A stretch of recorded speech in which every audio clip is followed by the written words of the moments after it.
everyone. Welcome back to the Palava Hut. I'm Melissa. And I'm Richland. And I'm Hawa. And we're on episode 6. Yep. Oh my gosh. I can't believe we've gotten this far. It's been a long 2 months. We really put in work. Yeah. Have either of you had to sign any autographs? Or? Find out fans? Yeah. Get hate when I go notes. to work, I get all these fan mails, and I'm like, listen, I don't have time to answer.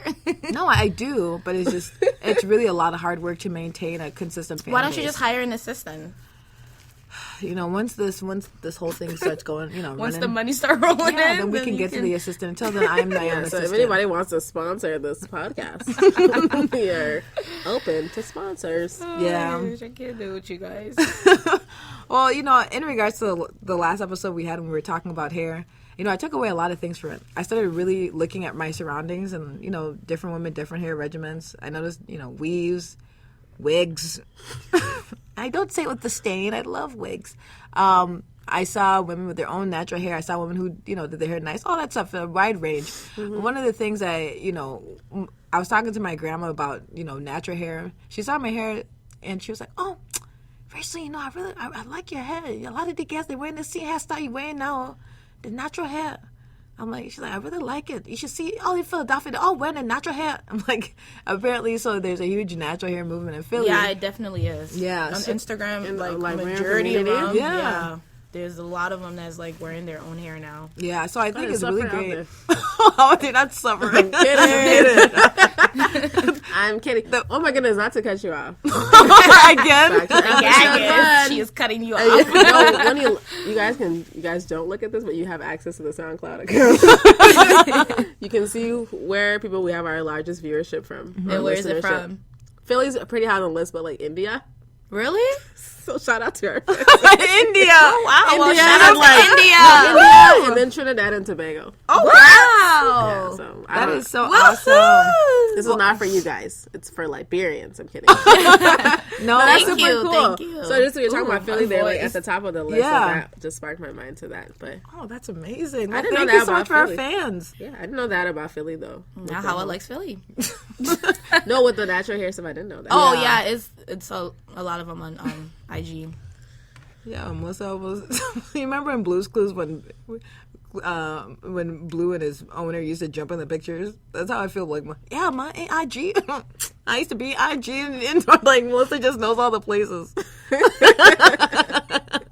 What? Anyway, don't worry about it. Anyway, No, what I took away from the episode, between that episode and this episode, it's been like 2 weeks.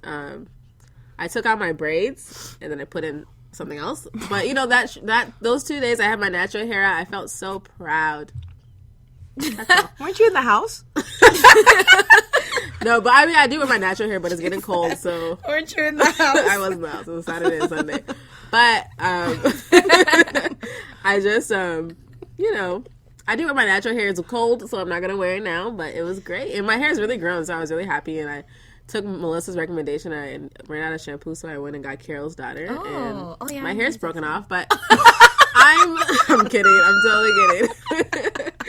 My hair felt great afterwards. I don't know. It might have been a donut grease. But A combination of the two. But I use a shampoo and conditioner from Carol's daughter, and it smelled good, so I like it. Yeah, I really like it. What I took from that, I mean, it's not so much what I took as what I feel like I explained is, to myself too. I also got what I was talking about, especially Your own inspiration. Don't mind us. We're never. We're never modest. You're beautiful. You're lovely. You're going places. know yourself. Know yourself. Know your your wealth.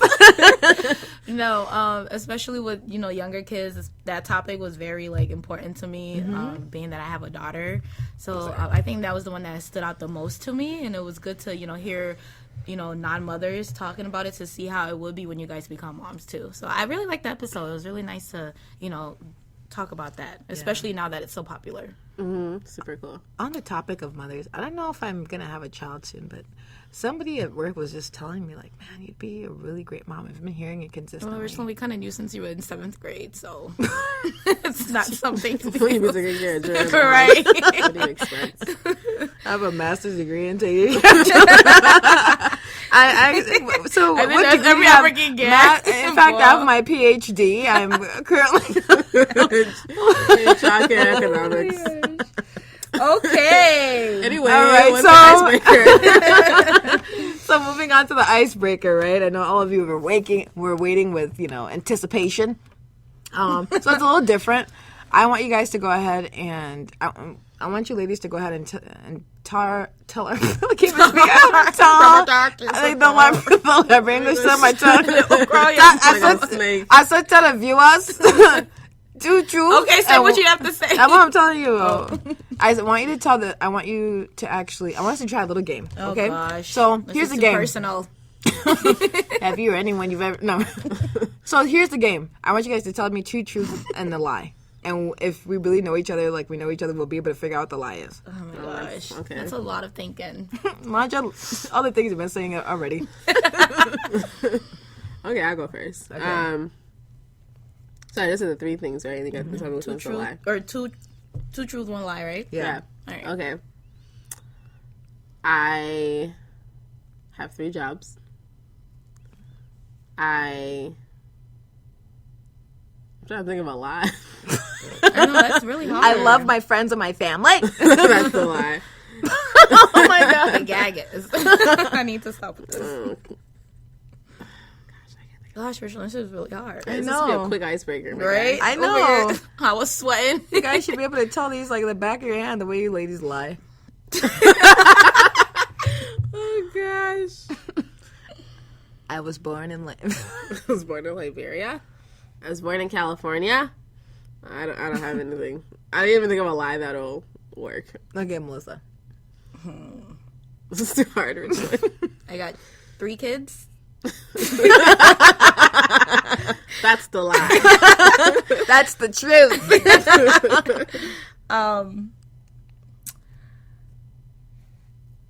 I have not registered to vote yet. You just talked about that. Melissa, these are like things you want to hide from us.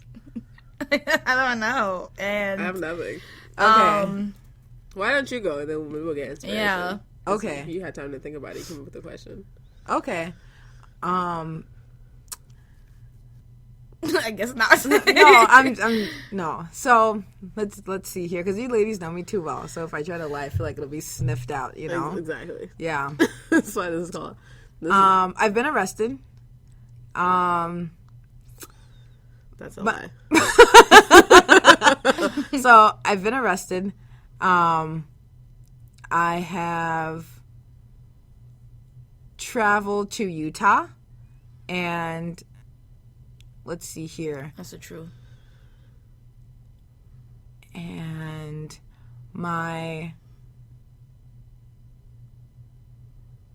uncle just lied. That's the lie.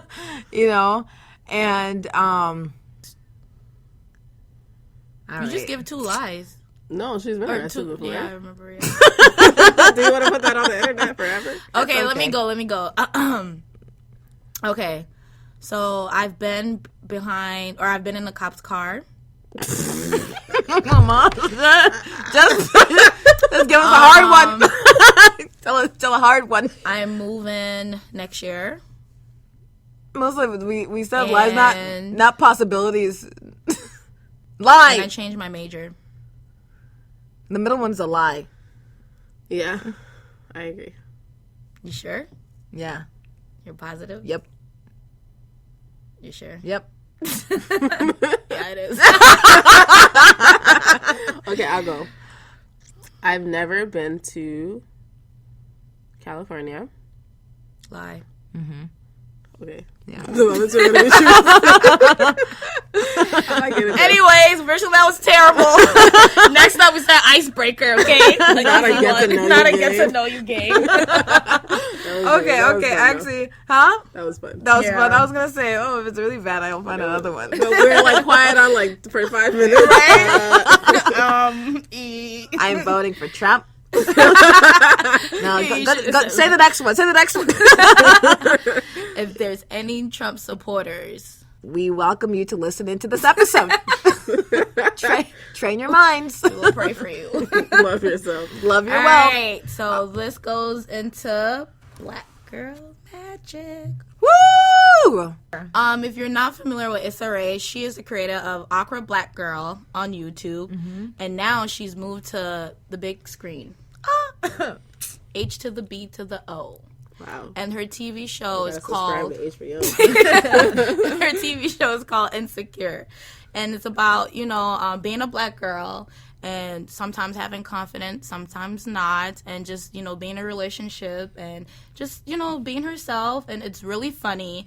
Like, there's no limit to her. That's what I love about her. Like, she's very open. She's very funny, and it's real. You know, like you maybe you haven't been in her shoe, but somehow you can relate to the problems that she have. And you guys should really take a peek at the episode. I really like it. I watched it over the weekend, and I think I sent some clips to Howard. I think I saw them by Melissa sent me where Snapchats of this show that I want to watch, but I can't. I don't have HBO. I'll give you my password and whatnot. That'd be useful. It's really funny, and that's why I picked her, because it says she's very different. She's not the Shonda Rhimes, What's wrong with Shonda Rhimes? She's not How to Get Away with Murder. No, that episode where she snatched her wig off. That was Viola Davis. Yeah, in How to Get Away with Murder. That was a moment on television. I thought she was gonna win anyways, that's another Black Girl Magic for another day. But back to Issa Rae, she's very I feel like she's laid back. I can hang with her. Like, she's very real. She started her production. She had her YouTube production, and then it's very different. It's not what you would see on TV. It's more open. She's more blunt. So that's why I picked her to be my Black Girl Magic, and the fact that she has her own TV show now, I'm very proud of her, because she's come a long way. Yeah, I mean, even when I used to watch the YouTube show called Awkward Black Girl. Yeah. I couldn't get enough of it. It was like, I was really mad when it ended. I was having withdrawals. I'm like, oh my God, I know, you gotta wait another Sunday for it to appear. And it was so good too. It wasn't there was not a moment where you weren't interested. Every single moment episode. you had you on the edge of your seat. I would be in my room closed up in a cabinet. Okay. Why is there a cabinet in my room? Don't ask. But your room was a kitchen. But I just remember. Shame. When you have to catch the real gag is. It took a moment for me to catch. I'm like, oh my gosh. No, say that. But with Issa Rae, the great thing about her is she's really an inspiration to be, as a black woman, to know that you can really be yourself, right, and share your art or your creativity in a way that's unique to you. And then there's people who will take it. You don't have to be a slave. You don't have to be promiscuous. No, it's true though. You don't have to be fitting in this stereotypical box. She's not naked. She's fully clothed. She don't have to have a rape scene or any of that. We gotta accept the fact too. Our naked. No, there's nothing wrong with that. I'm just saying the fact that she's just herself. That's why I picked her. Because it's she's not she's not the typical black actress. Yeah. Well, I think there's nothing wrong with that. But. There's nothing wrong, but anyway.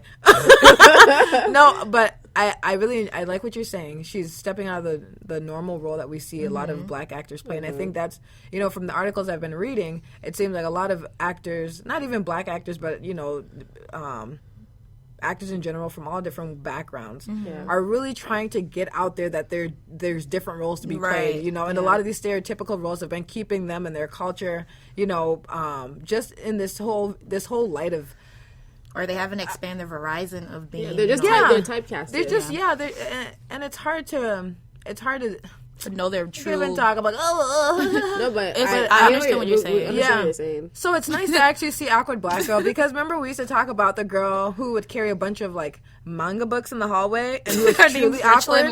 You know, but like literally that was me and a bunch of, you know, some other girls that I knew too. So it's really nice to be able to have a character that we can relate to. I haven't seen the show, but I'm super excited. Melissa, I need that password. I'll definitely give it to you guys. Yeah. If you need it, I was like, Share you your know, love.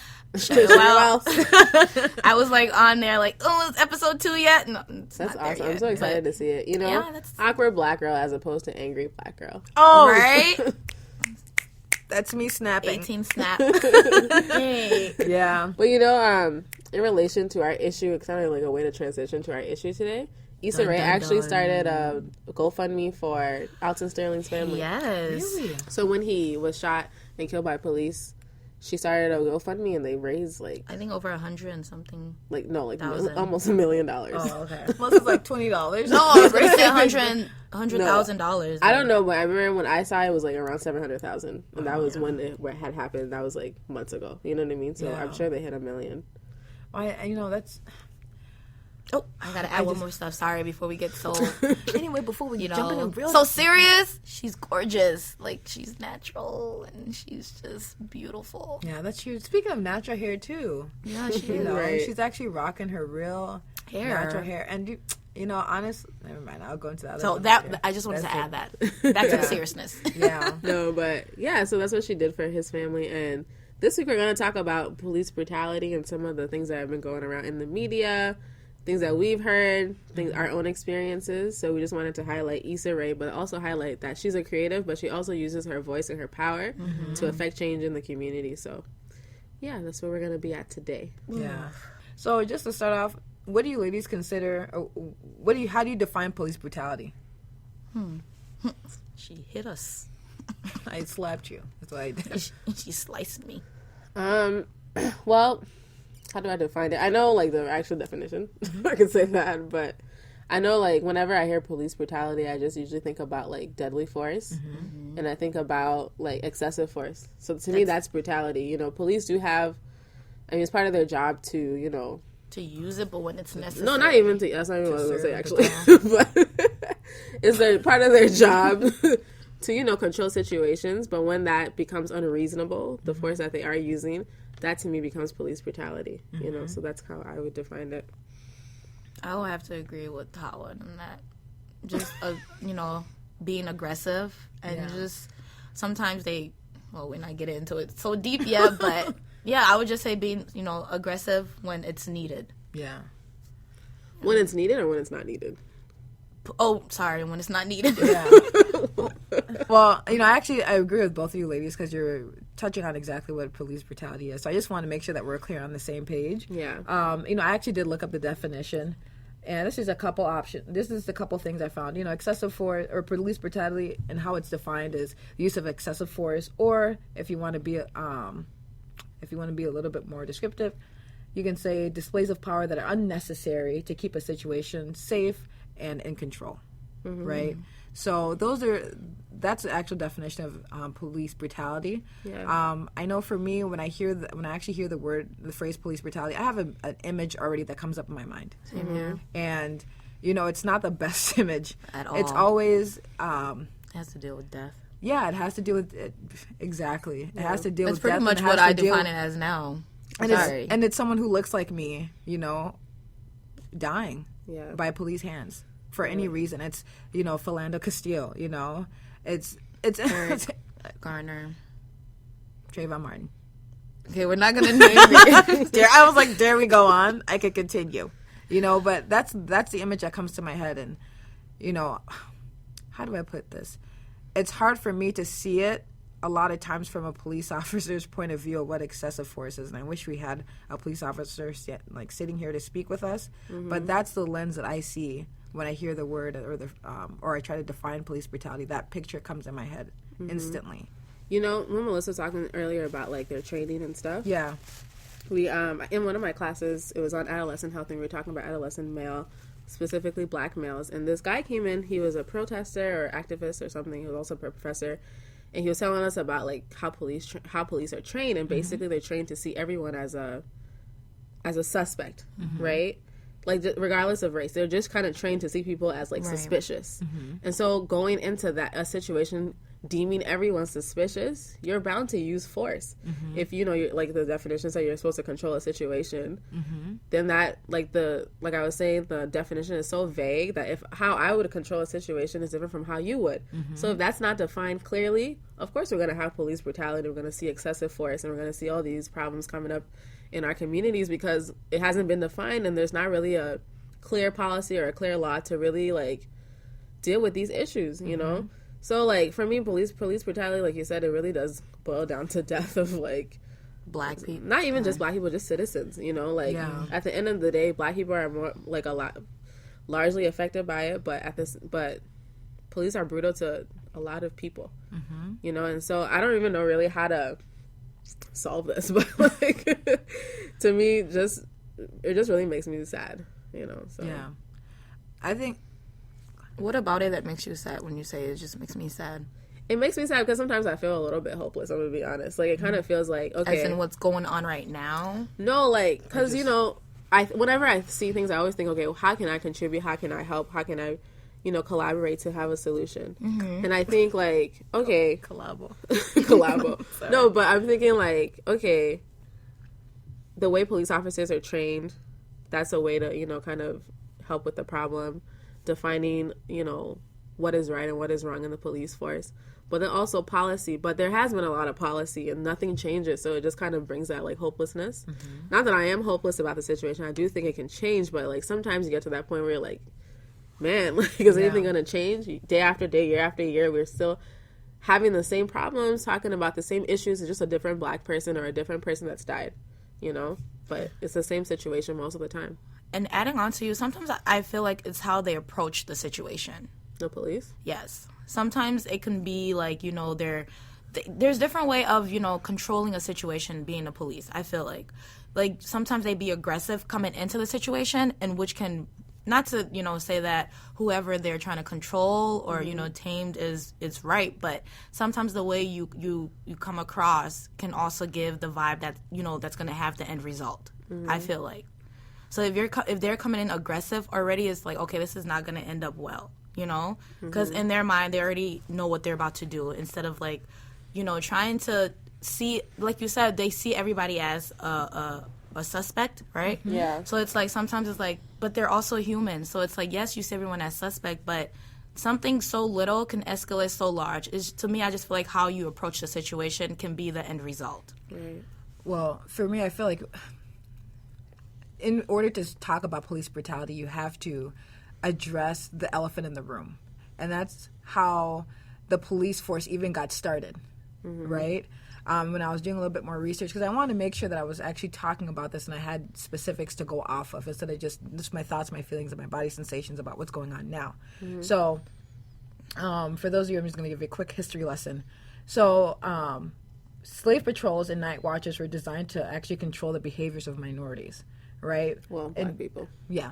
In 1704, the colony of Carolina developed the country's very first slave patrol. So the objective of the whole slave patrol was to actually help the white landowners in recovering and punishing slaves because they were seen as property, not as human beings, as we are seen today. So, you know, and the whole, again, the objective was to keep that order of economic, why I can't even say this word, economic power, right? So with understanding just that very basic foundation, you can see that the police force actually stemmed from that, what's the word I'm looking for? From control of black bodies. Yeah, that was the very foundation that it was founded on. So when we talk about, you know, how when we see the image of our people dying, it's congruent with what the history is actually, what the history of the police force actually stemmed on. Yeah, so I will say, though, as this police force in the South, in the North, it didn't start that way. It started off with, like, just night watchers, like in the colonies, the upper colonies. And in the South, that's how their police force started. In the North, it was just night watchers, and they were just kind of community volunteers. And then that turned into the police force, because the first police force was in Boston, and they started off as night watchers. But definitely in the South, that's how they started off. Yeah. And also, too, and maybe I'm wrong, but I also read, too, that the same thing was going on there too, where no, they would collaborate with the people. Yeah, so, but like probably more they would in send the them South. back in the South. But I'm saying like the roots in the North, stemmed, it's in the South it stemmed from slave patrol, but in the North it just stemmed from night watchers. Okay, because I'm like, okay, the same thing. I was awesome. So that's kind of what I wanted to like really touch on. It hits that emotional. Why is it so hard to talk about this? Is it like an what is it difficult? What do you mean? Just like I don't know. I just have to say this, right? When it comes to police brutality, like I'm trying to walk on the topic itself with like kid scissors, because you know I go to work with people who have family who are police officers, you know, and I also have, you know, friends who I grew up who just believe in this whole Blue Lives Matter, and then I also have, you know, friends of myself who also believe in Black Lives Matter. This is what you think, Richland. No, I get what she's saying, but this is the thing. Like talking about police brutality doesn't mean that police officers or the police department are bad. No, so this is what I'm trying to say, ladies. Right? I'm saying it's a really hard topic to actually discuss because there's such a divide, right? And when I'm thinking about it too, like one of my supervisors, her whole family can drive as police officers. You know, so when the whole Philando Castile thing went down, it was like just a really difficult topic. You know, like I could see the Black people at work mourning, and I could also see what the white people had no idea. One woman said, "Can you believe it was near my house?" Like that was her whole well, argument. We're gonna talk about right? that. So for me, when I talk, and so if I'm talking about honestly my opinion, you know, of police brutality, and this is my opinion, right? Yes. I just believe that police officers use far too much excessive force when they're dealing with people of color, constantly, and there's a lot of bloodshed for no reason, you know, and it's hard to see our people be treated as animals and not as human beings. The same history that police were created upon, especially from the South, you know, just like for minorities and the way that they were treating them, you know, beating them, lynching them for no reason, things that they wouldn't, like if any white person had gotten in trouble for that, it wouldn't have even been a conversation. They would have just went about their day. You know, our people lost their lives for. And so it's the same thing today, you know. It's just more viral now. Stop for a speeding ticket and you lose your life in front of your girlfriend and her, you know, girlfriend and a child. It doesn't make sense. It doesn't add up. And so when you know, people don't see that there's that divide within our community, because even when I go to work, right, and anywhere else, there's clearly there's a veil over people's eyes where some people that veil has been taken off and they're able to see things for where they are, white or black. You know, we're able to at least have one unified conversation. It's comfortable where even people who are white can say, you know what, I didn't even see it like that. They can understand, they can be remorseful, and they can want to take action. And some people don't want to take action. I understand that too. But at least to be able to have that conversation to say, you know, I get where you're coming from. Yeah. That's what lacks in the community, you know? And so for me, in the nation. Yeah. And I think, anyway, I don't want to go my soapbox here, but you know, that for me it's a difficult topic to actually discuss, because when I start to talk about it, it doesn't live for me as just like a regular conversation. It lives for me as my cousins, myself, you know, family members, friends who have constantly been victims of police brutality. You know, nobody should be afraid to call the cops. I don't believe in calling the cops. I don't, you know, and that's because of the excessive force that I've seen in my own life and that I'm seeing on the news now. Thank God for social media. All the things that have been happening before are just coming to light now. We can just record it on video. And even still then people refuse to believe it.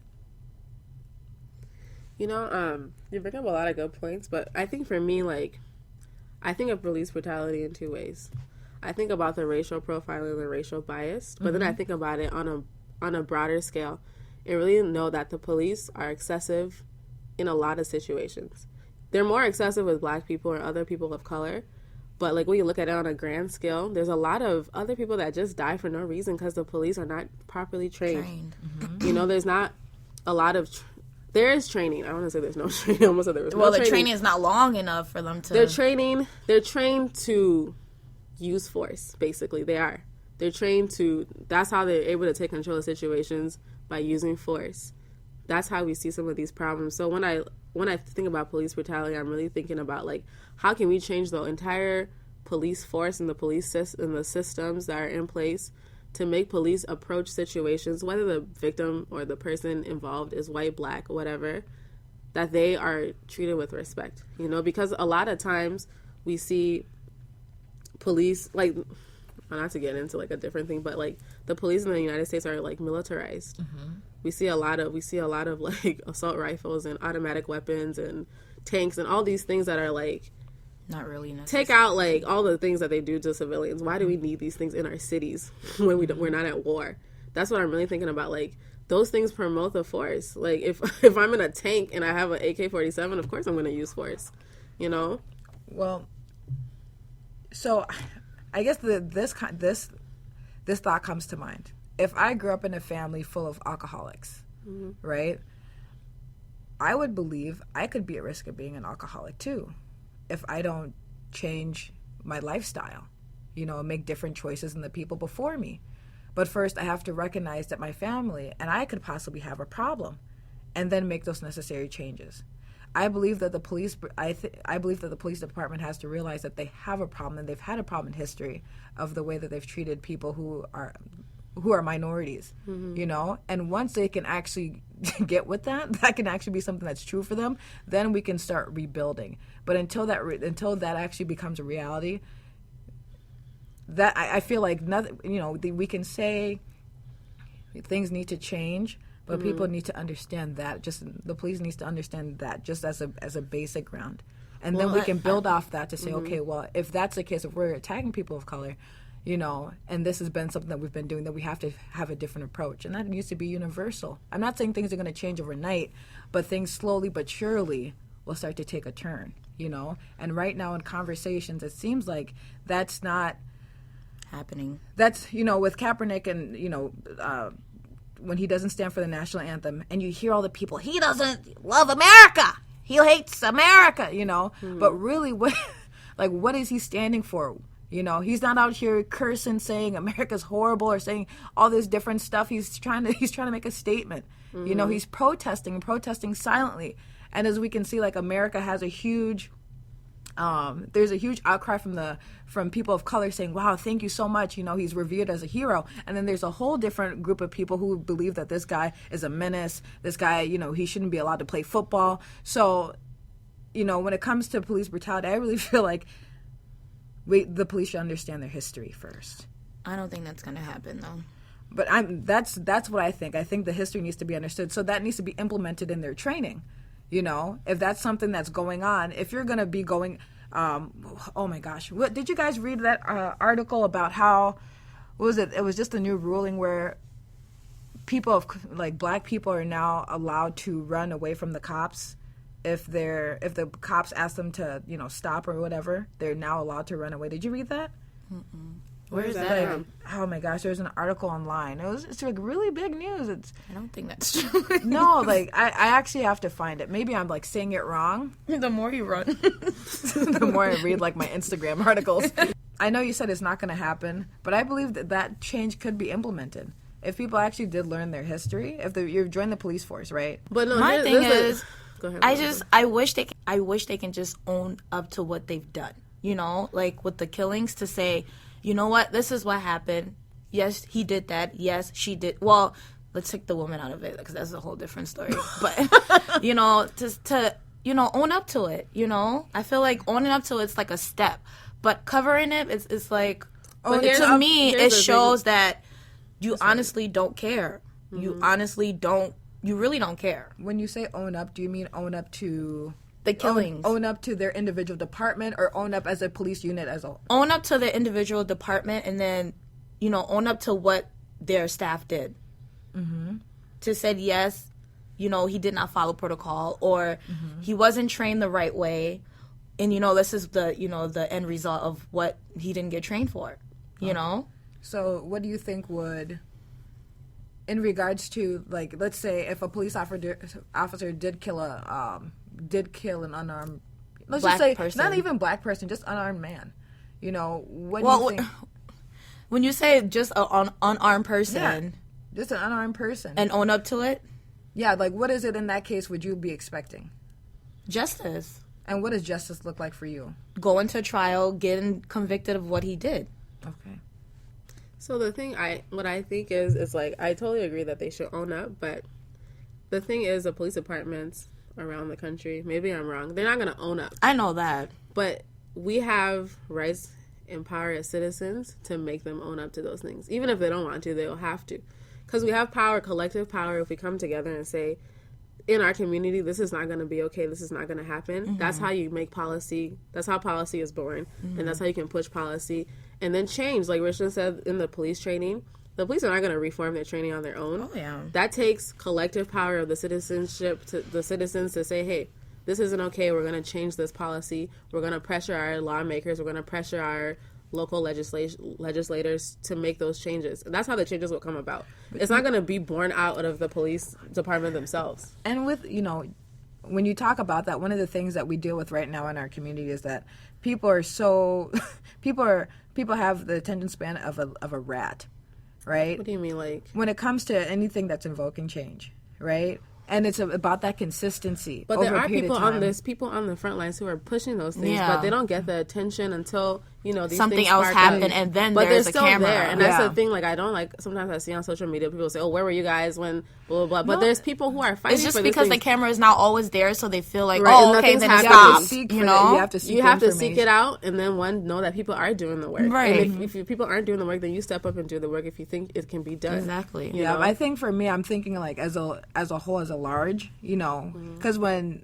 Like in our own community, when I know I live in St. Paul, so when Philando died, there was a huge outcry, a huge pouring of people, and each day the people who were protesting in front of the governor's mansion got less and less and less and less and less and less and less. Mm-hmm. So it's what I'm talking about is keeping that consistency, keeping that fire, because it's easy to make a huge outcry when the incident initially happens, and then you're left with those. You're left with those few people who are still working, but it's not as many as the people who actually come out to support those protests. Right. And a lot of things, even when I have gone to the protests, there needs to be something that can be done. Like, what is our objective being here? People will say we want to have this, we want to have that, but there's not an outcry. There's not, we're going to sit out here for X amount of days, So people... Well, I have to disagree because, like, Black Lives Matter Minneapolis, not Minnesota, and, like, the NAACP of St. Paul and Minneapolis. Yeah. They have leaders who are doing those things. You know what I mean? Like, the everyday people who show up to the protest, they don't know the details. Right. They're just there to protest. They're just there to protest. They're not doing everyone, I gotta go to work. They're not doing the work after the fact. They're not the ones doing the planning behind it. They're not the ones coordinating where to meet, all those things. Mm-hmm. Those people doing that work. And they can't do everything. I totally agree that, the momentum has to go. But we have to realize that in the bigger scheme of things, everybody has their life. So there's people who, that's their job. Their job is to be on the front lines every day. And there's people who show up when there's something that does happen, I don't think it negates it, but I do agree that, then the momentum kind of, tapers off. But and I understand exactly what you're saying 150%. Mm-hmm. What I'm trying to say is we live in a time where, like, people value comfortability. So when it comes to, something you want, I'm never going to lie, sometimes you go home, you want to Netflix and chill. And all the stuff that's going on in the world can take a pause because you're relaxing at home, especially after a long day of work. And something needs to interrupt that for people to say, okay, well, this doesn't work. And usually a lot of times it's someone dying. It has to deal with someone dying, and then we get out of our house and get uncomfortable, to say we're going to be out here and we're going to march for this and we're going to march for that. And that's what I mean. So for me, that's the breakdown is, nobody should have to lose that life before you say, okay, well, I have to go, right? And so that's what I'm trying to figure out in this day and age, what can be done. I don't know, I've never even really thought about, like, a fun protest. No, but that's the thing, what I'm trying to say is, everyday people there are people doing the line work, that's what I'm trying to say. Between the time, there's people doing that. Everyday people are the ones who get up when there is a killing and go out. But there are people doing the work, and I think because they're not always highlighted, people feel like, people will criticize and say, oh, you guys only stand up when X, Y, and Z happens, but there are people doing the work every single day. Like, I've met them, so I know they're doing the work. It's not on camera, because I feel like majority of the protests are on camera. So it's like when the camera goes off or when it dies down, then we it's feel like nothing's happening. Right, but how do we know like people are still not protesting, or like how I say there's people behind the camera just doing what they need to do? Yeah. So it's like it's not always you have to see on camera to make sure that it's happening. Yeah. And sometimes you can go to your congressman and be like, okay, well, is this still continuing? Is this what we're doing? Like, what's really going on? Like, people, you know, and the media spins things. I guess I'm not too focused. I mean, I understand there's a part of the media, and I should definitely say, how you bring up a good point. There are people doing that, and I know that. I'm aware of that. What I'm getting at is the people who are in their homes. I'm talking to people like me. I'm talking to myself, right? And oh my God. But sometimes the protest, it goes down though. So yeah, it's bound to go down. But what I'm trying to say is having something that stands strong, that stays long. And unfortunately, I feel like every time we're gonna have a huge outpour, something.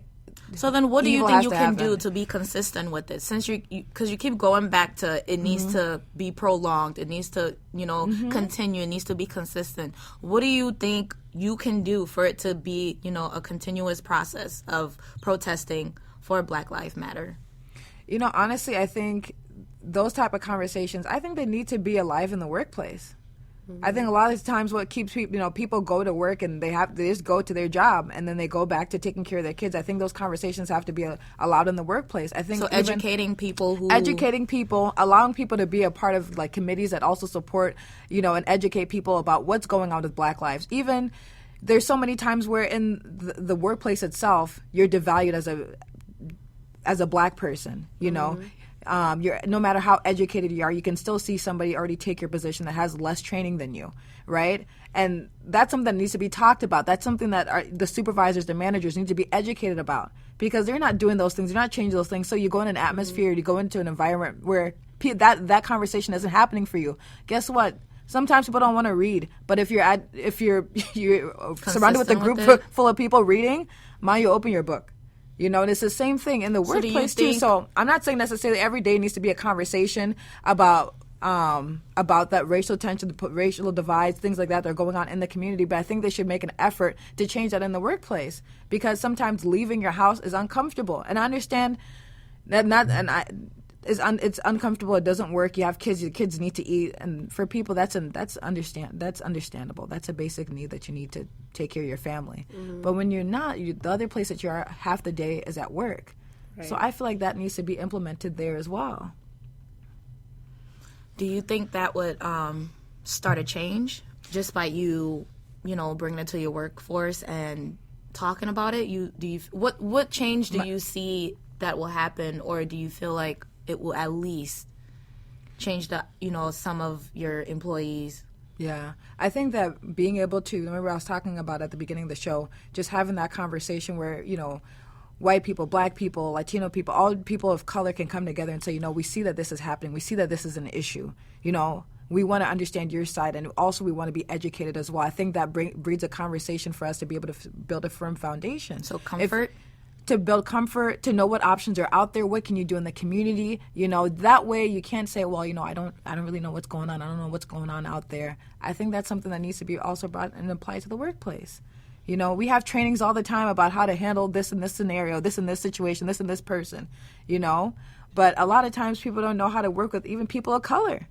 Well, you see, that's workplace culture, and that's something you can change. Yeah. So example, for me, my jobs, they do diversity trainings every freaking week. But so that's not something in my workplace that I would have to bring up because it's already happening. But if that's not happening in your workplace, then you can be the one to say, hey, I think we should have a diversity training. These are the issues I'm seeing. Yeah. This is what I think we can talk about. But then you have to take the lead on that, and that's what people don't want to do. Yeah. Because if I bring something to the table, then I just okay, see ya. Yeah. And you can't do that. You have to be the one to lead that and to, go in, do the research, lead the training maybe, or bring people in to lead the training. And then also your workplace has to have the culture that supports that. Yeah. You can bring that to management, but if they don't want to do it, they're not going to do it. Yeah. And then you're at another standstill. People think about, we have to be realistic and say, my job is on the line. If I put myself out there and let people know, I want to talk about these issues, that could negatively impact my position. But at the same time, my security. should it also show, like, is this the company that I want to work for? Is this where I want to be? Do I feel comfortable here? Oh, that's a whole... Am I okay to, express how I really feel and then, not, have a backlash for it, with your company or whoever you're working for? Oh. So I agree with Hawa, but at the same time, it should also open up your third eye. and question yourself, like, okay, so if they don't want to talk about this, is this where I want to be? Oh, yeah. Is this where I should be? Yep. Like, am I comfortable here, Yeah. Does this place support my vision, my values for my life and my family's life? Do they respect me? Do they respect my color? Or am I just working as just one of their, typical employee, get paid and go home, Mm-hmm. Right. That's true. So. Most of that is beautiful. That was beautifully said. But, I think, like, on top of the workplaces as well, like, in our everyday lives. So, like you were talking about, you have family and friends and, coworkers and people who have people in police force or who are on the other side of the table. That's an opportunity to have those uncomfortable conversations. Because as a Black person, to bring that up, even though people look to us to always have one feeling about it, but there's not just one feeling involved in this. So it's, like, a good opportunity to, talk to people about what you believe in and then really try to meet them halfway. I'm saying that, but I really think in my head, like, that sucks. Like, because I don't want to meet anybody halfway about Black people being killed. Like, it's horrible. There shouldn't be an argument about it. But there are people on the other side, and we can use our voices to connect with our neighbors, with our coworkers, with our friends, and other people in our community and really have these conversations. And, I know in, like, I think it's Brooklyn Park maybe, but, like, they always do community conversations where they talk about these issues and get people to come out. So it's like between the times, which really sucks, between the killings, because they're going to happen, to really involve yourself in your community and see what's happening, because there's things happening to, for that conversation. Right. There's things happening that you can be involved in to promote, to keep the conversation going and promote, awareness around the issues. And then adding on to Hawa too, like you said, meeting them halfway, I would just say, like, sometimes, like you said, your white employees, it might be uncomfortable for them to, talk about the situation because they might feel like, oh, if I say this, then I might come off as a racist, or if I say this, I might step on their toe.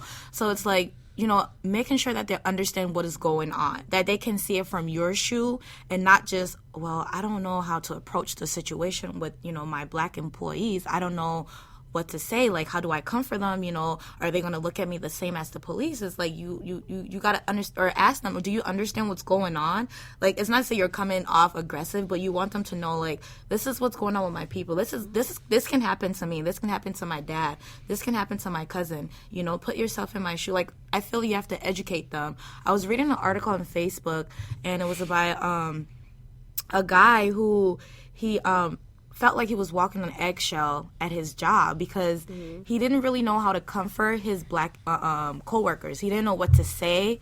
He wasn't more familiar with the situation that was going on. He didn't know, like, how to come off, and even when they start talking about it at lunch break or in the office, he would just, like, be quiet because he doesn't know what to say. Right. And he said he went home and he went on the internet and he Googled, I'm saying good old friend Google. Right? He Googled, works overtime. What's really happening, and he read some stories, he read some, what's really happening in the community, and after that, he went to his coworkers and he felt like he was able to look at them and have a conversation and not feel uncomfortable. Yeah. That he looked at them like, I want to learn. I want to know what's going on. How can I help? Yeah. And I was, like, really shocked by that. I'll give you guys the article. It's really nice. But you bring up a good point, because I think in this day and age, for me personally, I don't have time to educate anybody when Professor Google is free. She's not charging tuition, nothing.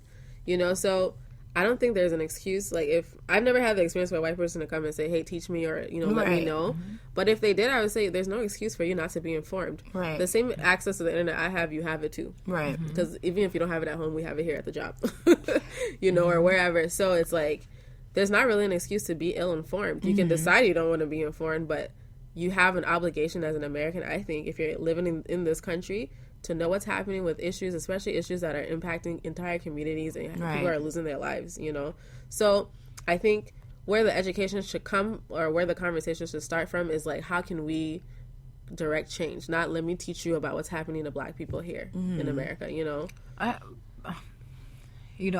partially agree with you, Hawa, because I do believe that people should be able to look into should be able to ask Professor Google What's going on? But also, too, I think if those conversations do arise, I think it's great to say, you know what? I understand you're not educated about this topic. Share with them certain things to, bring up some topics.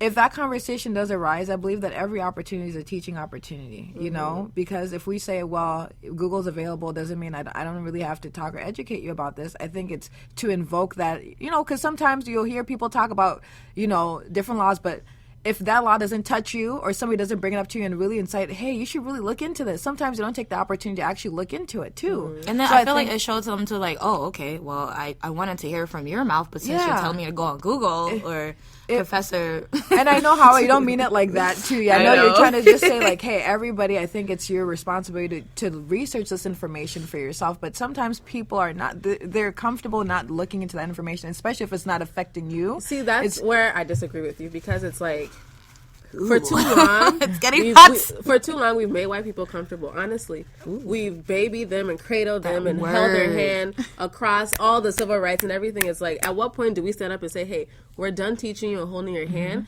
Come and help us make change. We're not here to educate you." But I'm not saying that we should. I'm not saying that we shouldn't. We should stop cradling them.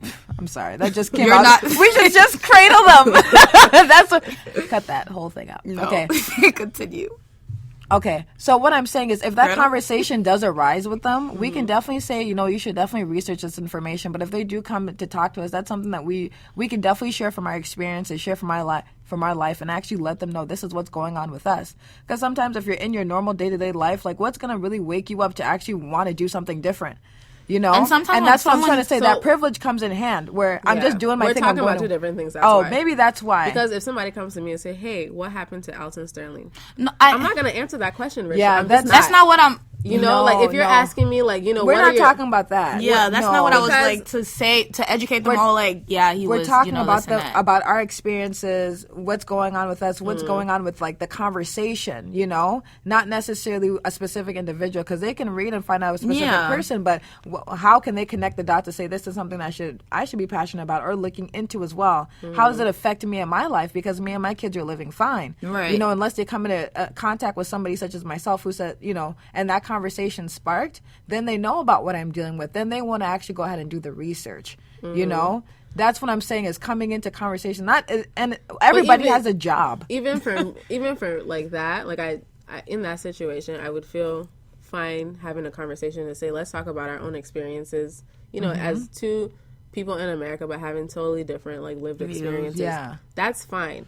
For me, at some point though, it becomes kind of, I don't know what the right word is, but it becomes almost I want to say baiting, but sometimes in my experience, sometimes white people just want your experience, but they're not going to do anything with it. And I'm not here to be a show. I'm not here to just give you information. You're just gonna just not do anything with it's not really if it's sincere. It's interested now, but I think it's a case by case basis. Maybe that's what I should say. Because if somebody sincerely wants to know how they can affect change and how they can meet me halfway, I'm okay with that. But if somebody just wants me to be a tape recorder to just say things, I experienced this and I experienced this, and to me that just doesn't really sit right with me. Yeah, and that's not the conversation I'm having, because you can gauge from just talking to a person and knowing, seeing them around, is this a conversation I want to engage in the first place? Yeah. And I'm not talking about those people that have no care, are not going to do anything. They just want to get the G's out of you and then kind of move on, or just what is G's?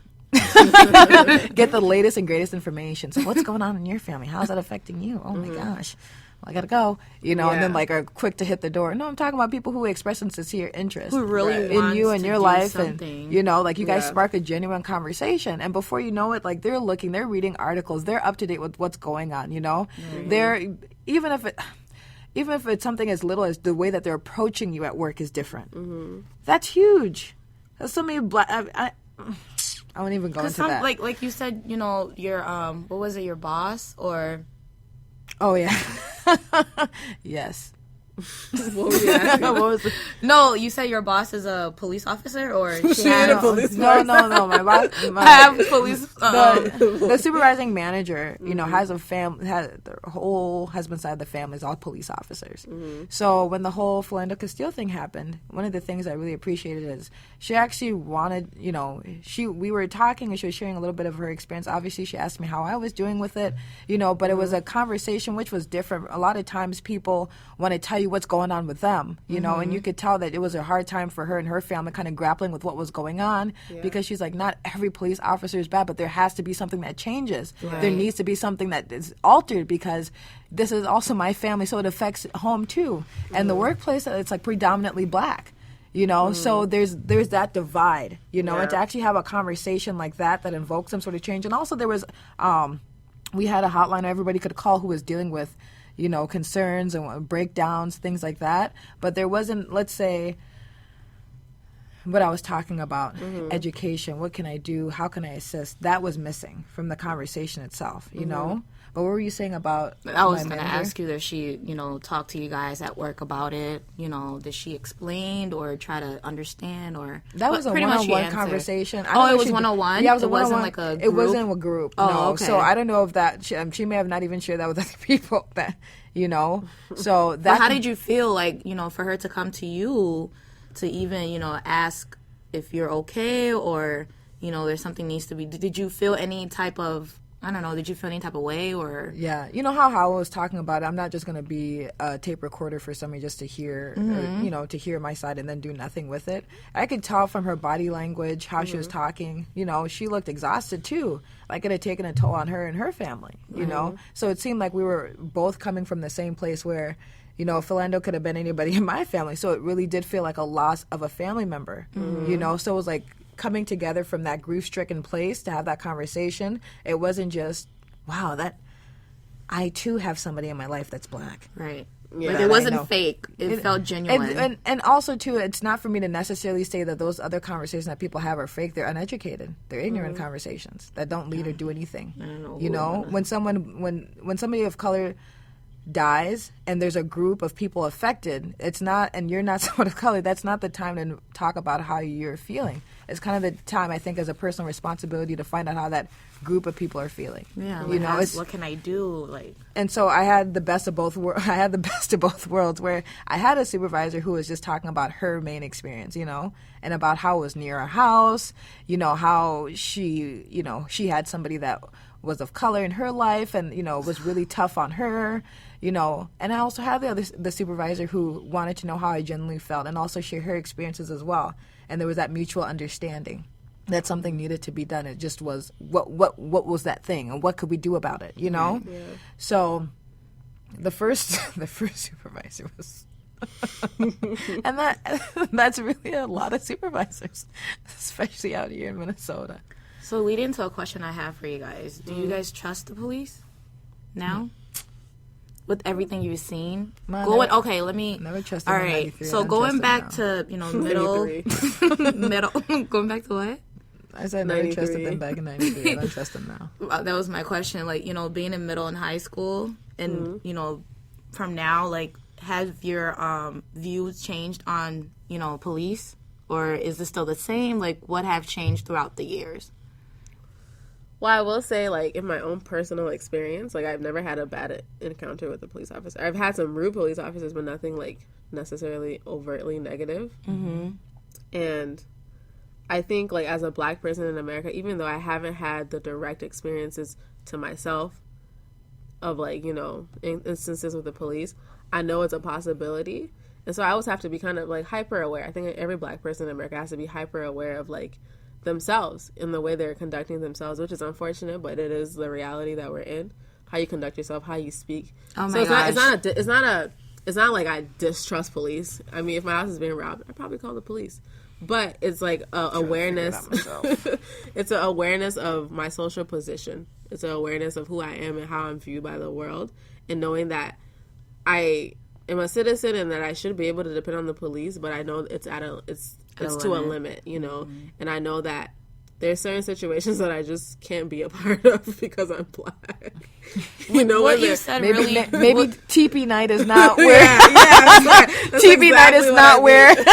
What you said really stood out to me when you said, you know, you have to conduct yourself, how you act, the way you know, say things. And Steve Harvey was on, I think, one of these I hate Steve talk Harvey. shows. I'm sorry. I hate and that man. he said exactly the same thing. He said he was talking to his son, and he told his son, when you get stopped by the police, you know, make sure you have two hands where they're able to, like, he was just saying things where I was like, this is ridiculous, you know, for you to just get stopped. He hasn't even walked to your car yet. You know, he just pulled you over, and he's, you know, in his car, you know, checking your history, whatever.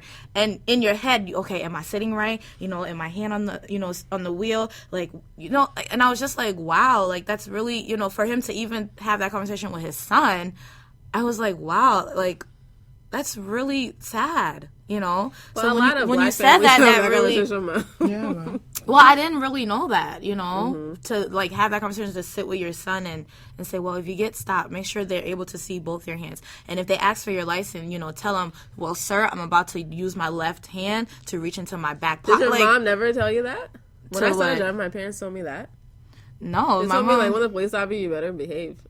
Well, it wasn't, but the As detail, detailed. yeah, the way he said it, like, he was like, my when mom you... told me put your hands, or my dad, put your hands on the wheel.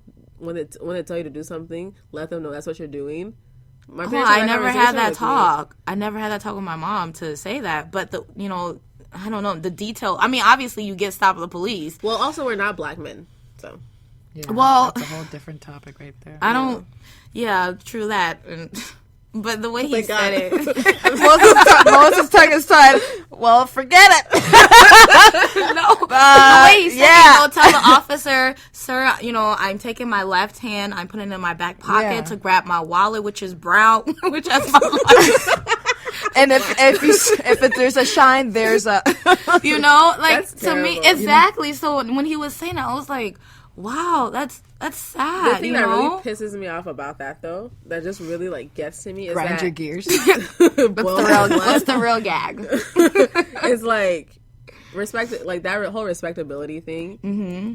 It only works to an extent because we already saw with Philando Castile. Exactly. That guy, by all accounts and purposes, was like a law-abiding citizen. He had his license. He was reaching to get his gun license to show. You know what I mean? Like, he did everything correct, and even still, you know, I'm not saying like people should start disrespecting police officers because it doesn't matter what happens.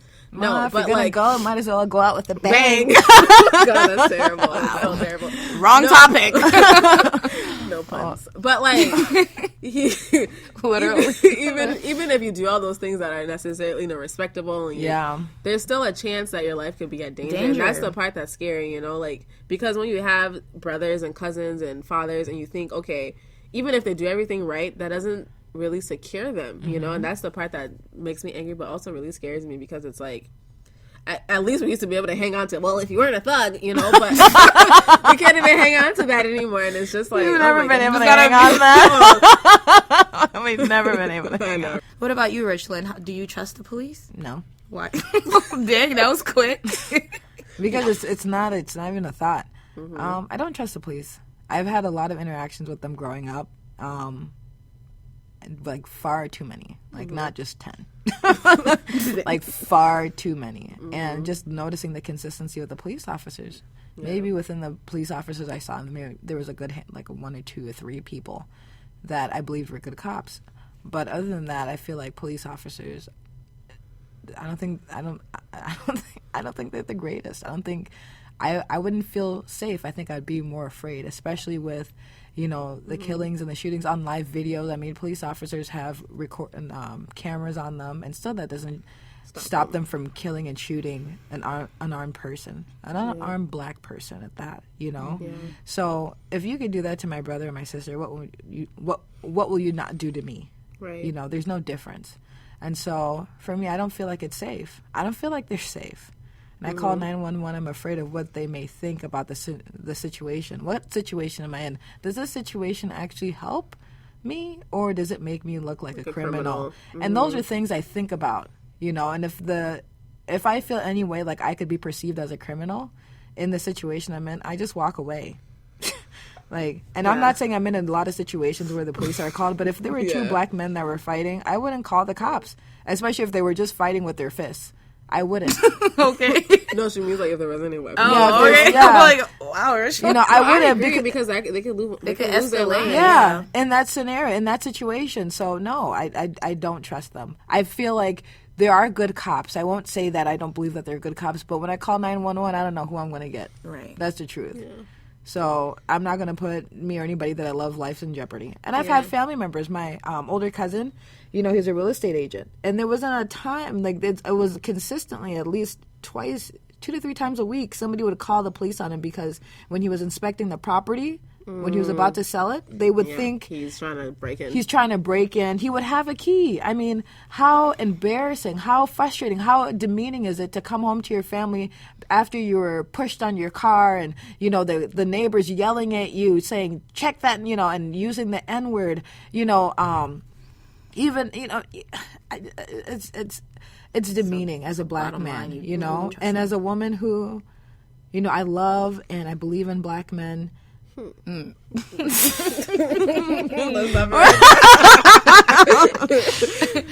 that in. Gag. No, you know, The real gag is. I really His name is. I totally feel what you're saying. It's like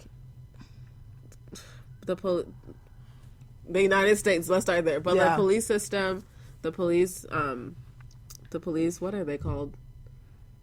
Departments. The police hostels. The police houses.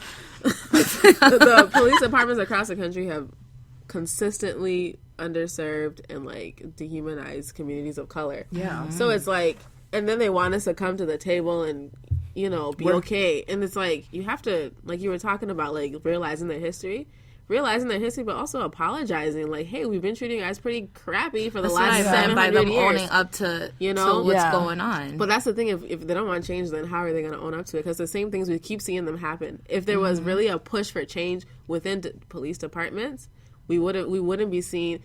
I think I was looking at this thing. It's called The Counted. It's by The Guardian. They count how many black people die every day, like in the country. And this other one it's called KilledByPolice.net, and it's. This morning when I checked, it was 864. Really? Okay, because mine read 869, but it'll, you know. Yeah, it was this morning. It was like 864 people have been killed by police. Black, white, Latino, Native American, whatever. It's ridiculous. You know what I mean? If you really think about 800 people. Like, we graduated with 800 people. All those people just disappear, like, in a second, you know? Yeah. And just in October, it's been today's day 4. Or day 5. What day are we recording? 4. Day 4, and there's already been 6 people killed. So that means 2 per day. You know? Yeah. Like, that's just really, like, that's just too much for me, I guess. You know, to really, and then for people to just kind of look in your face and say, hey, there's not a problem.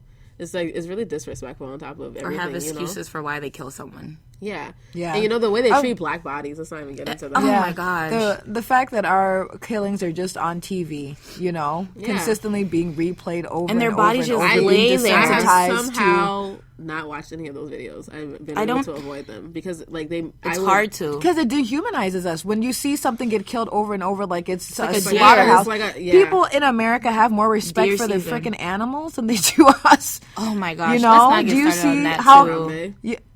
Oh God, the whole movement. Like people when I talk about people moving out of their house, listen, get the kids at the center. I'm leaving because Harambe needs justice. Like literally, justice for Harambe, right? What about justice for Makulu? No, but you know, I'm so sorry that name just came out.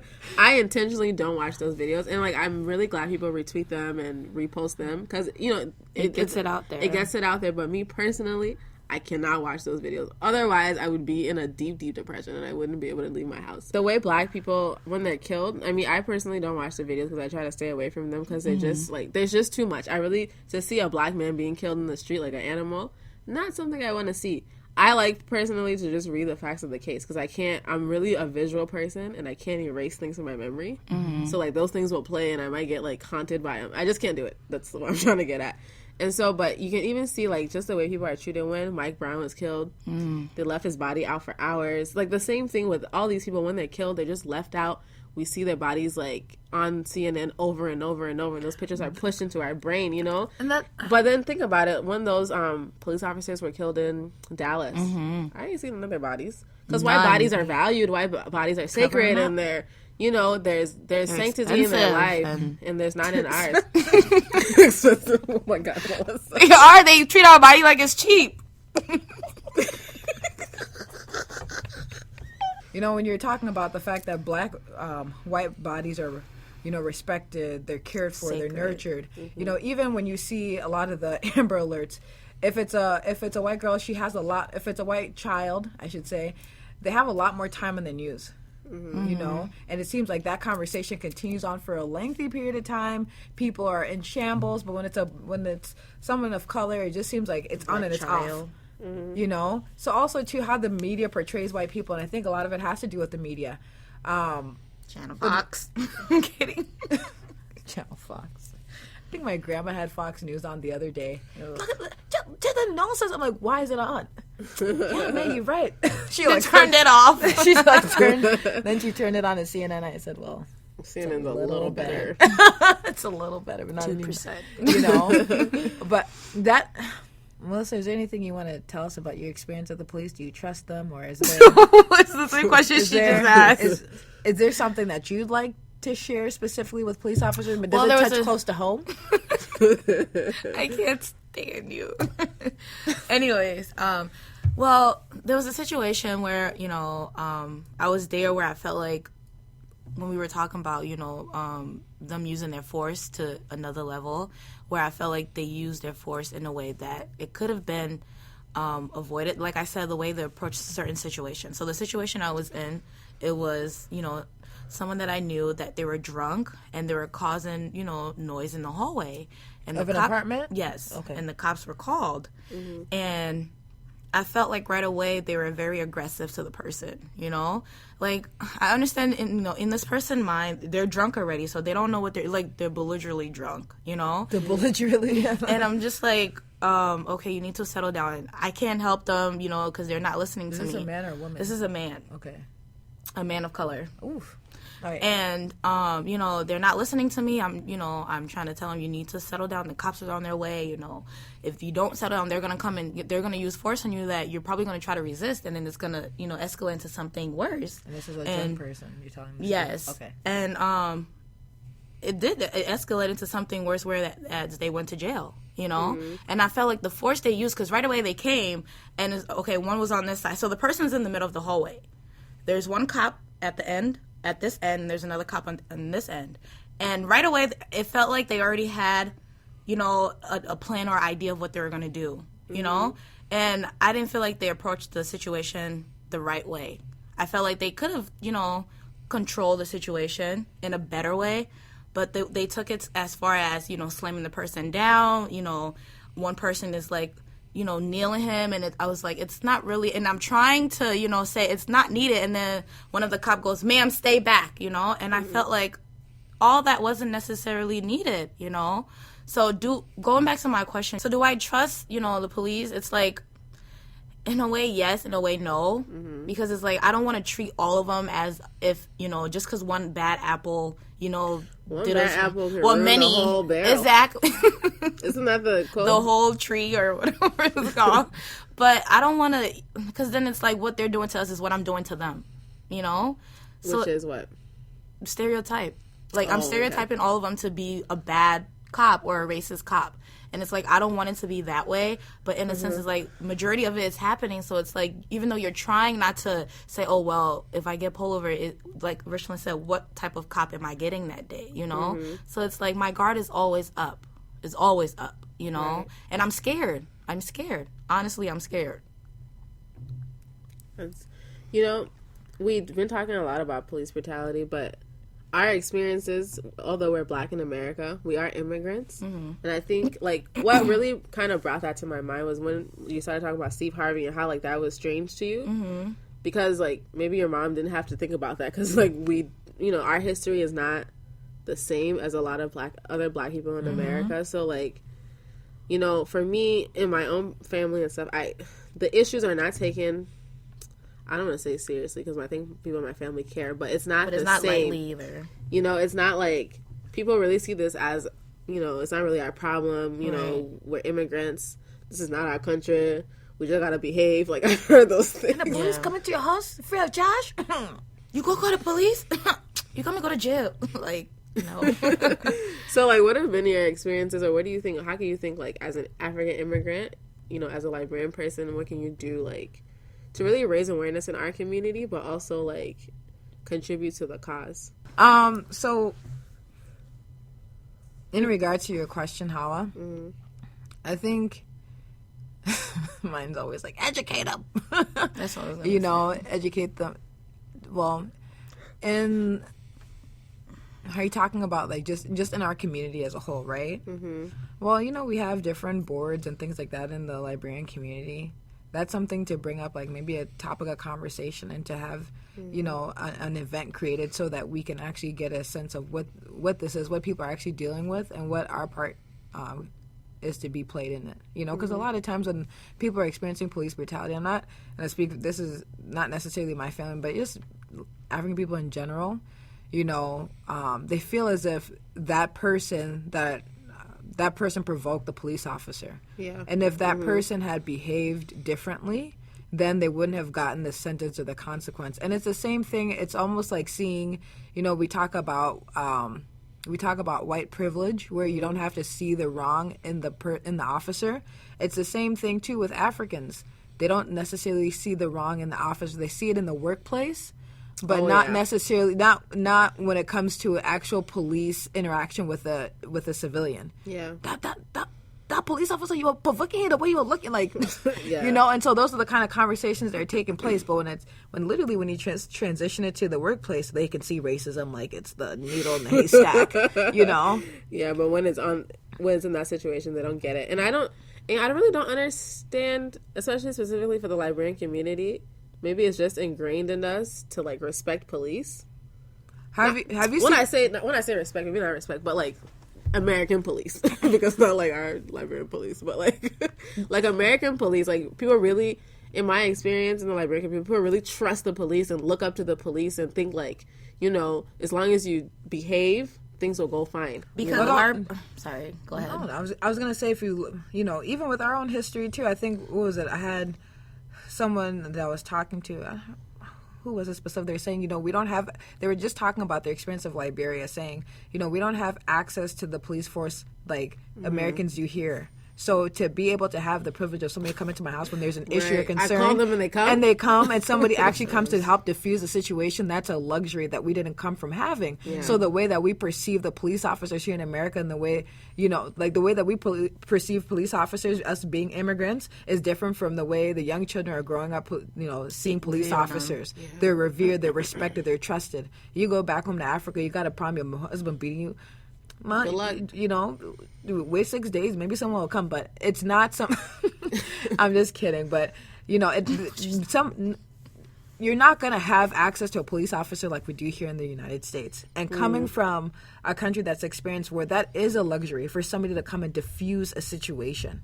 Yeah. And then adding on to what Richland said too, it's like, being, you know, our parents coming here and not really knowing about the police force and just feeling like, okay, these are the people we're supposed to call if anything happened, and then putting that in us, you know, in our head too, like, if anything goes wrong, if you can't find your way to school or you get lost, and you see a police station, like, go to the police station, they'll help you out, you know. And it's like they put so much trust in them that it's like, for us now growing up and seeing what's happening, it's like, so all this time we've, you know, had you guys as, you know, our savior, and I was like, look what you're doing to us. This is what you're actually doing to us now that we have, you know, the social media and all of that. So it's very scary to see. But I think the breakdown comes from, like, I know for me, even though, like, growing up I was taught that, you know, you need to trust, you know, you can trust police officers, you can call them for help, but it was always it was also always conditional.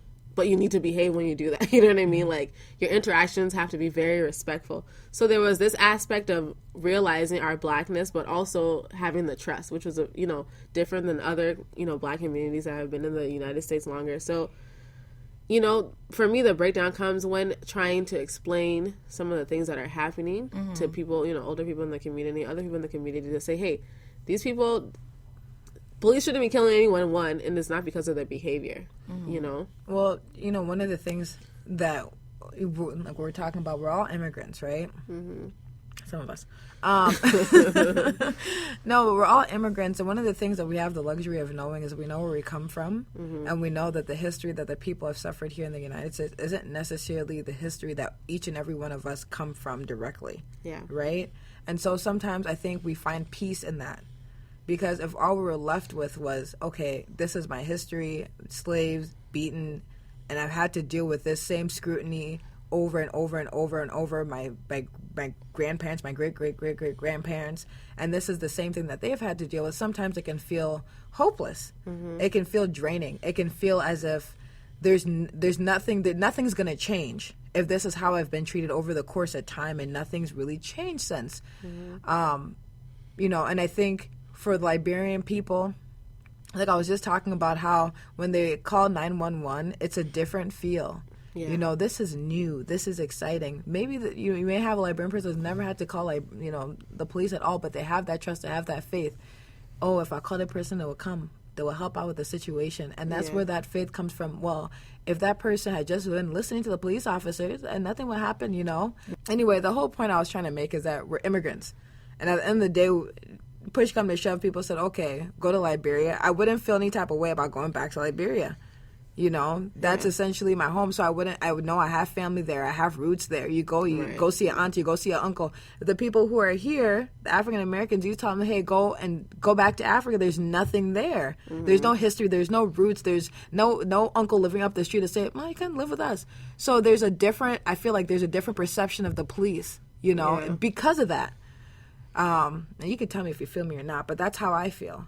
I think our experiences are different too, right? Like, not saying everyone who's Liberian or African has had great experiences. I know there is, like, brutality that's directed toward immigrant communities, but, like, the history is shorter, right? So it's not centuries and centuries of just being oppressed and treated horribly and, you know, all these things. So it's a different, like you said, it's a different feel, and it feels like a privilege rather than, you know, these people are imposing upon our community, you know, that kind of thing. And I know, especially in Minnesota, you know, specifically the Liberian community is largely centered in a suburb. You know, suburban police are different from inner city police. You got that right. So there's a difference there too with the interactions. Like, I live in a small town. The town I'm in, like, the people we get tickets for jaywalking. Like, the police are not doing anything, you know? Like, they're not out here trying to meet their monthly quota. Yeah. Like, did you just throw that gum on the ground? They're writing jaywalking tickets. So it's like a different police force. I'm not dealing with, like, the Bronx police. I'm dealing with the Brooklyn Park police. What are you trying to say about the Bronx? Nothing. I love the Bronx. Boogie down. No, but I would. So I think it's, you know, also our location, being in Minnesota, and then also too, like you said, our feel and our expectation of what police officers and our experiences. But, you know, you touch on a really hot topic, because if you're living in a suburban town and you call the police, maybe you do have the right to feel like the police won't do as bad. And I mean, the police won't be as aggressive, or you feel like the police may actually be on your side to be able to support you in that scenario. But if you're living in the inner city, right, and you're seeing your brothers and sisters and friends and family, you know, grow up and die right in front of your eyes, not even from a friend's bullet, but from a police officer's bullet, you may have a different perception of them and how aggressive that police brutality is, you know. Right now I can say I don't when I go to work, I don't have a fear of, is there a police officer that's going to shoot me? That's some people's reality day to day, you know. So that conversation for police brutality is heavily weighted in that community, you know. So I almost wonder, you know, if you're listening to your podcast, how do you feel about your community? Do you feel safe? Do you feel supported by your fellow police officers? When you see the men in blue, do you see somebody that's there to serve and protect, or do you see somebody that's there to destroy and take away? You know, and then those conversations, I think those are the things that we need to stem in our community. Those kind of conversations too, about how can we get connected to the community at hand, the community at large, because there's a disconnect. I know for me, if there's consistency in the police force, where if I, you know, and I don't see myself ever calling the police officer over and over again for anything. But, you know, just from the time that I did, it left a very negative image and an impression of me, of the police, you know, because I lived not too far away from the cities. But also, too, had the luxury of having, like, the suburban cops, so I got the mixture. That's why I said I didn't know who I was going to get when, you know, they were called. And so from seeing that, it put a lot of fear into me because I'm like, I don't really trust the police from what I'm seeing. It's inconsistent from what I'm seeing. You know, I'm literally telling maybe 3 out of the many cops I saw were probably good at their job. Where I would consider good cops, just from the feeling or just from the interaction I felt. Yeah. You know, the other ones, I felt like it was just there. They were just there for a paycheck, you know? And so a lot of it bred a lot of fear in me and a lot of concern and a lot of worry. You know, even when I would see cops at school, I would have this fear, like, you know, what are they going to do? What are they going to say? It left me feeling not safe. Yeah, and that's not what it's supposed to invoke. That's not what, and imagine that, you know, imagine if you're an inner city kid. That's your constant reality. You know, Richland, like, somebody that's black told me the other day, and they're like, you know, I'm not saying black lives don't matter, but me, every time I'm with the police, they can be bad to me. And so that's what the person said. And so it really made me think, like, and not, you know, the person's a good person or whatever, but, like, that really made me think about, like, white people and their experiences and really feeling like, you know, what are these people talking about? Police are great. That's the thing about that is, even for me too, my experience with the police have not been horrible. I will be very honest, but it doesn't negate other people's experiences, you know? Exactly. So that's where I feel like the conversation needs to start. This is your experience and this is my experience. They're both true. So let's talk about why your experience has been so much different from mine, and let's, like, bring about solutions. But, you know, too, when you talk about people who live in the suburbs, the further out you go in the suburbs, the less black people you see, right? So when I'm talking about, you know how I was talking about, you know, in the workplace, that should be implemented, those conversations about race and really convoking a change in what you can do and how this is affecting the community at hand. At work, those are where the people from the suburbs come into the cities. You know, if they have those jobs. A lot of times it's really rare to see somebody go out of the city to go find, you know, to go to work, but it happens.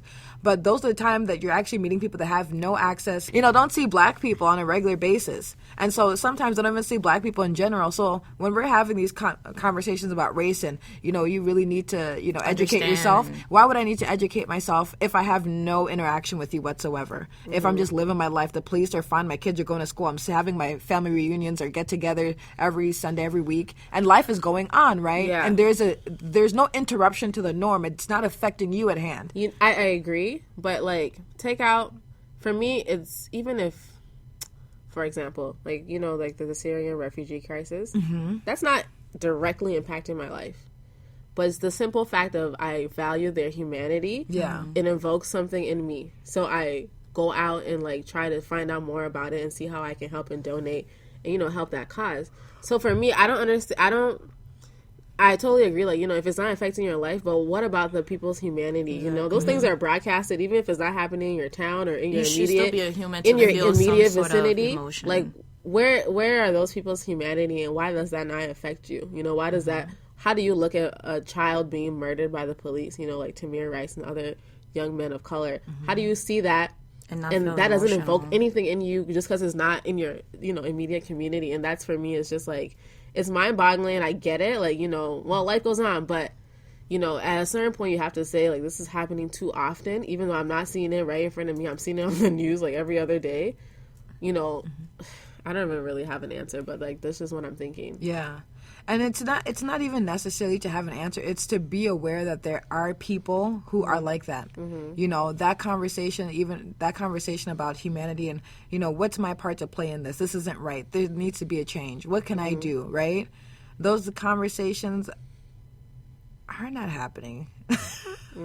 You know, people are just going about their day-to-day lives. But that's not to discourage you or to say, oh, there's nothing that can be done. It's just to point out the obvious. There are going to be white people that just don't care, you know. Or even other if people of color. Yeah. Oh, yeah. Don't even get into that. Yes. Yeah. I'm like, yes. Yes. No, but it's true. Like, anti-blackness is not just a white people problem or a white people issue. Like, it's rampant and it's all over in all communities. Like, really, like, that brings up the topic of, you know, what do you think about black on black violence? Another topic for another day. Well, that's a deep discussion when we're talking about police brutality. Everybody always says, well, what do you think about black on black violence? Or they'll be like, well, you know they're already killing it themselves. So what it's hurts like, me most is when it comes from black people. Because I expect certain white, not all white people, but some white people who are like totally against it, don't want to hear anything, to have those arguments with black people. Well, let's start by cleaning up our hoods and our neighborhoods. Y'all just kill it. Like, why don't you shut up? Because that's just vicinity. People kill people who look like them because that's who they're around. That's not, like, whatever. One of my, I wish I could remember this comedian's name. He was talking about people bring up, what about the violence in Chicago? Oh yeah, I think I know that. Who's that? Chicago. Well, I'm not from Chicago, and I'm not paying taxes for Chicago either. And that just made me laugh because that's a damn truth if I've ever heard it. I'm not paying stinking taxes for Chicago. That made it better. Paying it for Minnesota. So I better have peace in Minnesota that the police are going to protect me, you know? Mm-hmm. And so, like on the topic I was talking about before, don't let those kind of things discourage you if people aren't taking action.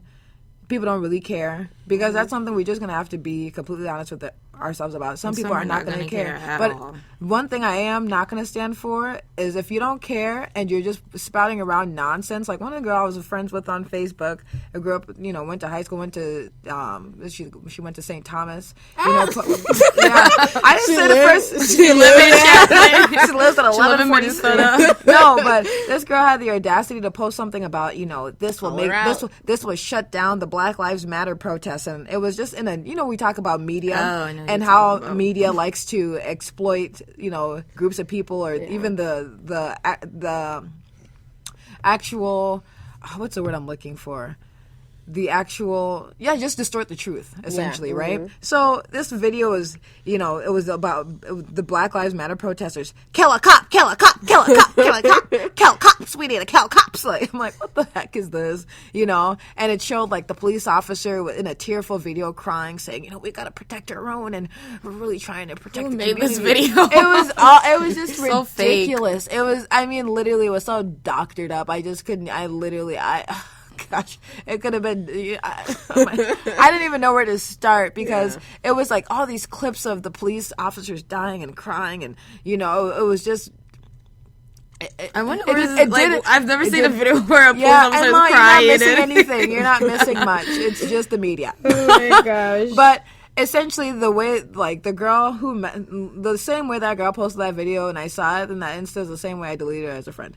Because I don't have time for that nonsense, You're not even trying to hear people out. You're just trying to demonize people. And the fact that this will kill or this will shut down the Black Lives Matters protesters. I mean, you have to look at your friends list, Who are you friends with? Are you friends with any black people? Have you engaged in any conversations to find out what's going on? Have you used Brother and Sister Google to find out what's going on? Go ahead.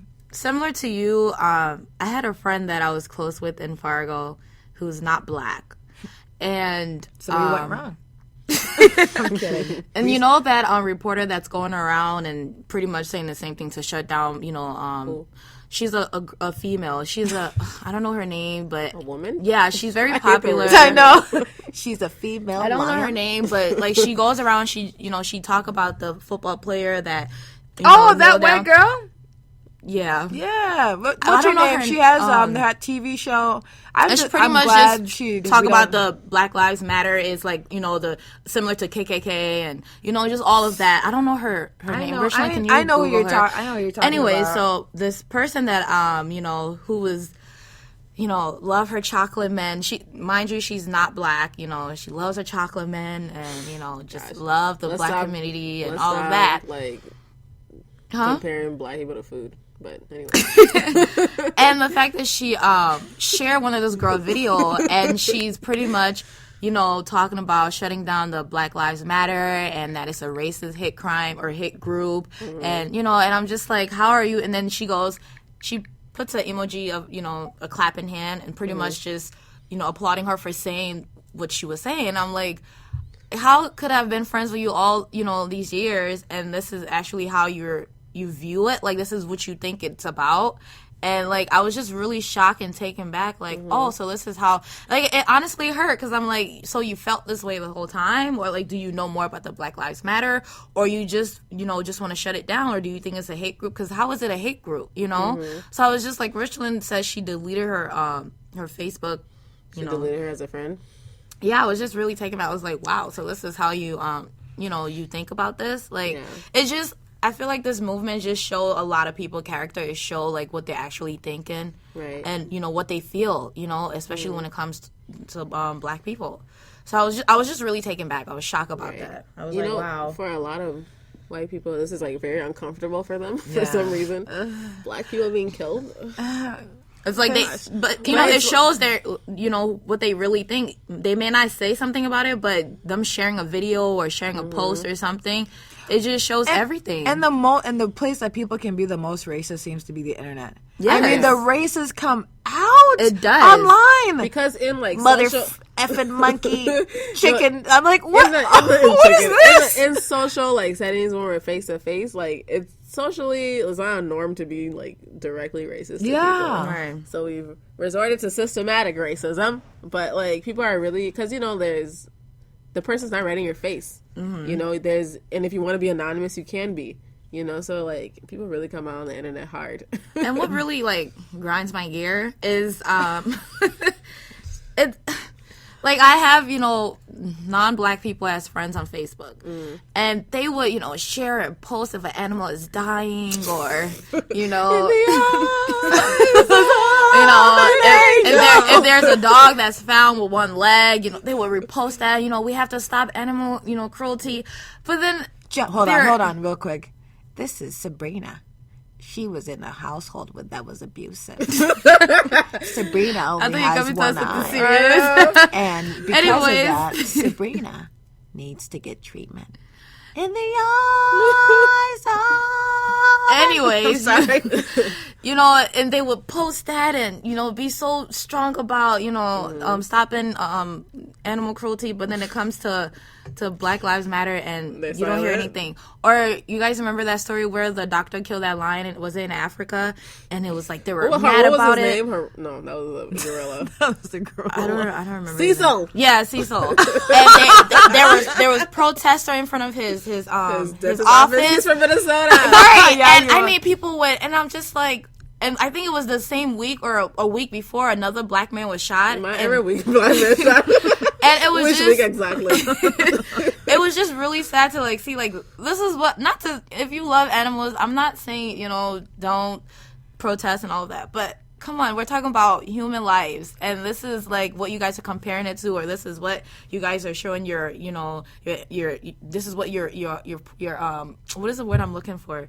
You're passionate about. Like, this is what you show that you care, you know? Like, I was just really shocked. I was like, so you're able to post about animals dying, you know, but you're not able to at least talk about, you know, actual human beings being killed live or, you know, for no reason.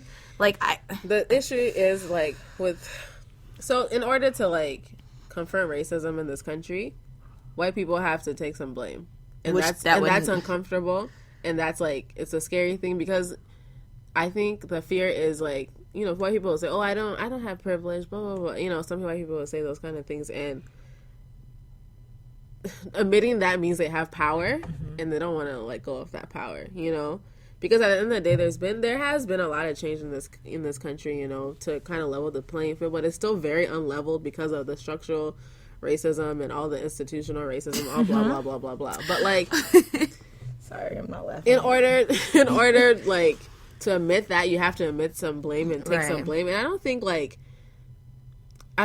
white people need to be blamed for everything, because, you know, like, I don't think they need to be blamed for everything that's going on, but like, there has to be you have to take a seat at the table and say, hey, I benefit from this system that's really effed up, and that, you know, devalues your life and puts you in situations that are necessarily fair, but I'm benefiting, you know, and that feels guilty and that feels uncomfortable, and like, it's or why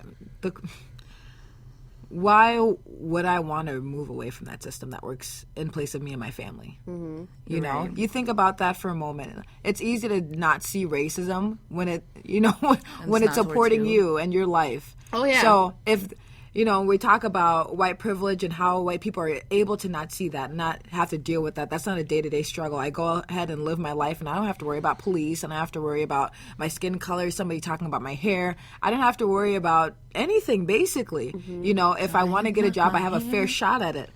You know, if it's against me and somebody else, the only thing that's different is, you know, our skill sets. Yeah. And that's what we're talking about. We're not separated by our skill sets. We're separated by our skin. Right. You know? And so that's what we were talking about, white people taking a blame and taking the blame. And the way I see it is just like you were saying, how I see it the same way. Mm-hmm. Realizing that there is a system that you benefit from, and that's so good. Realizing there is a system. Mm-hmm. Right. I think that's it.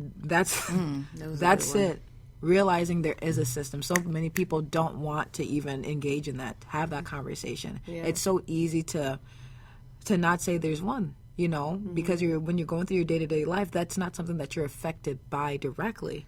Yeah. So to say that there's a system is to admit that there is something that's going on that, you know, that's wrong. Right. And so that's where I'm thinking is the first thing. The system isn't even wrong because the system's working the way it's supposed to. Exactly. Black people are benefiting, and the black people and the other minorities are lagging behind, you know, but you're totally right. Like, realizing there's a system, you know, I kind of want to connect this back to the Liberian community and, like, bear with me.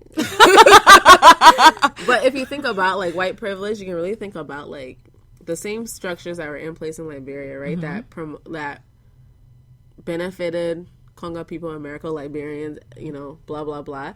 And then, you know, the tribal people of Liberia, you know, the other tribes who didn't have descendants from the United States were always underprivileged compared to the Congo people and the American Liberians. Mm-hmm. And that tension is what caused our war. Mm-hmm. You know, that inequality, that constant is who you know, it's who your family is what's your last name.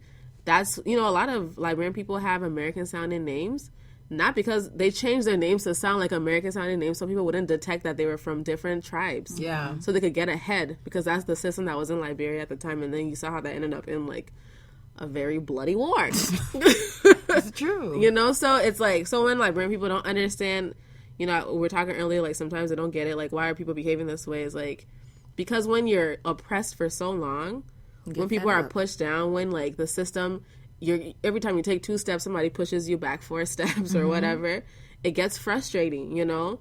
And then there's things in place where your voice is constantly silenced. You can't speak up when there are issues. Yeah. People disregard what's happening.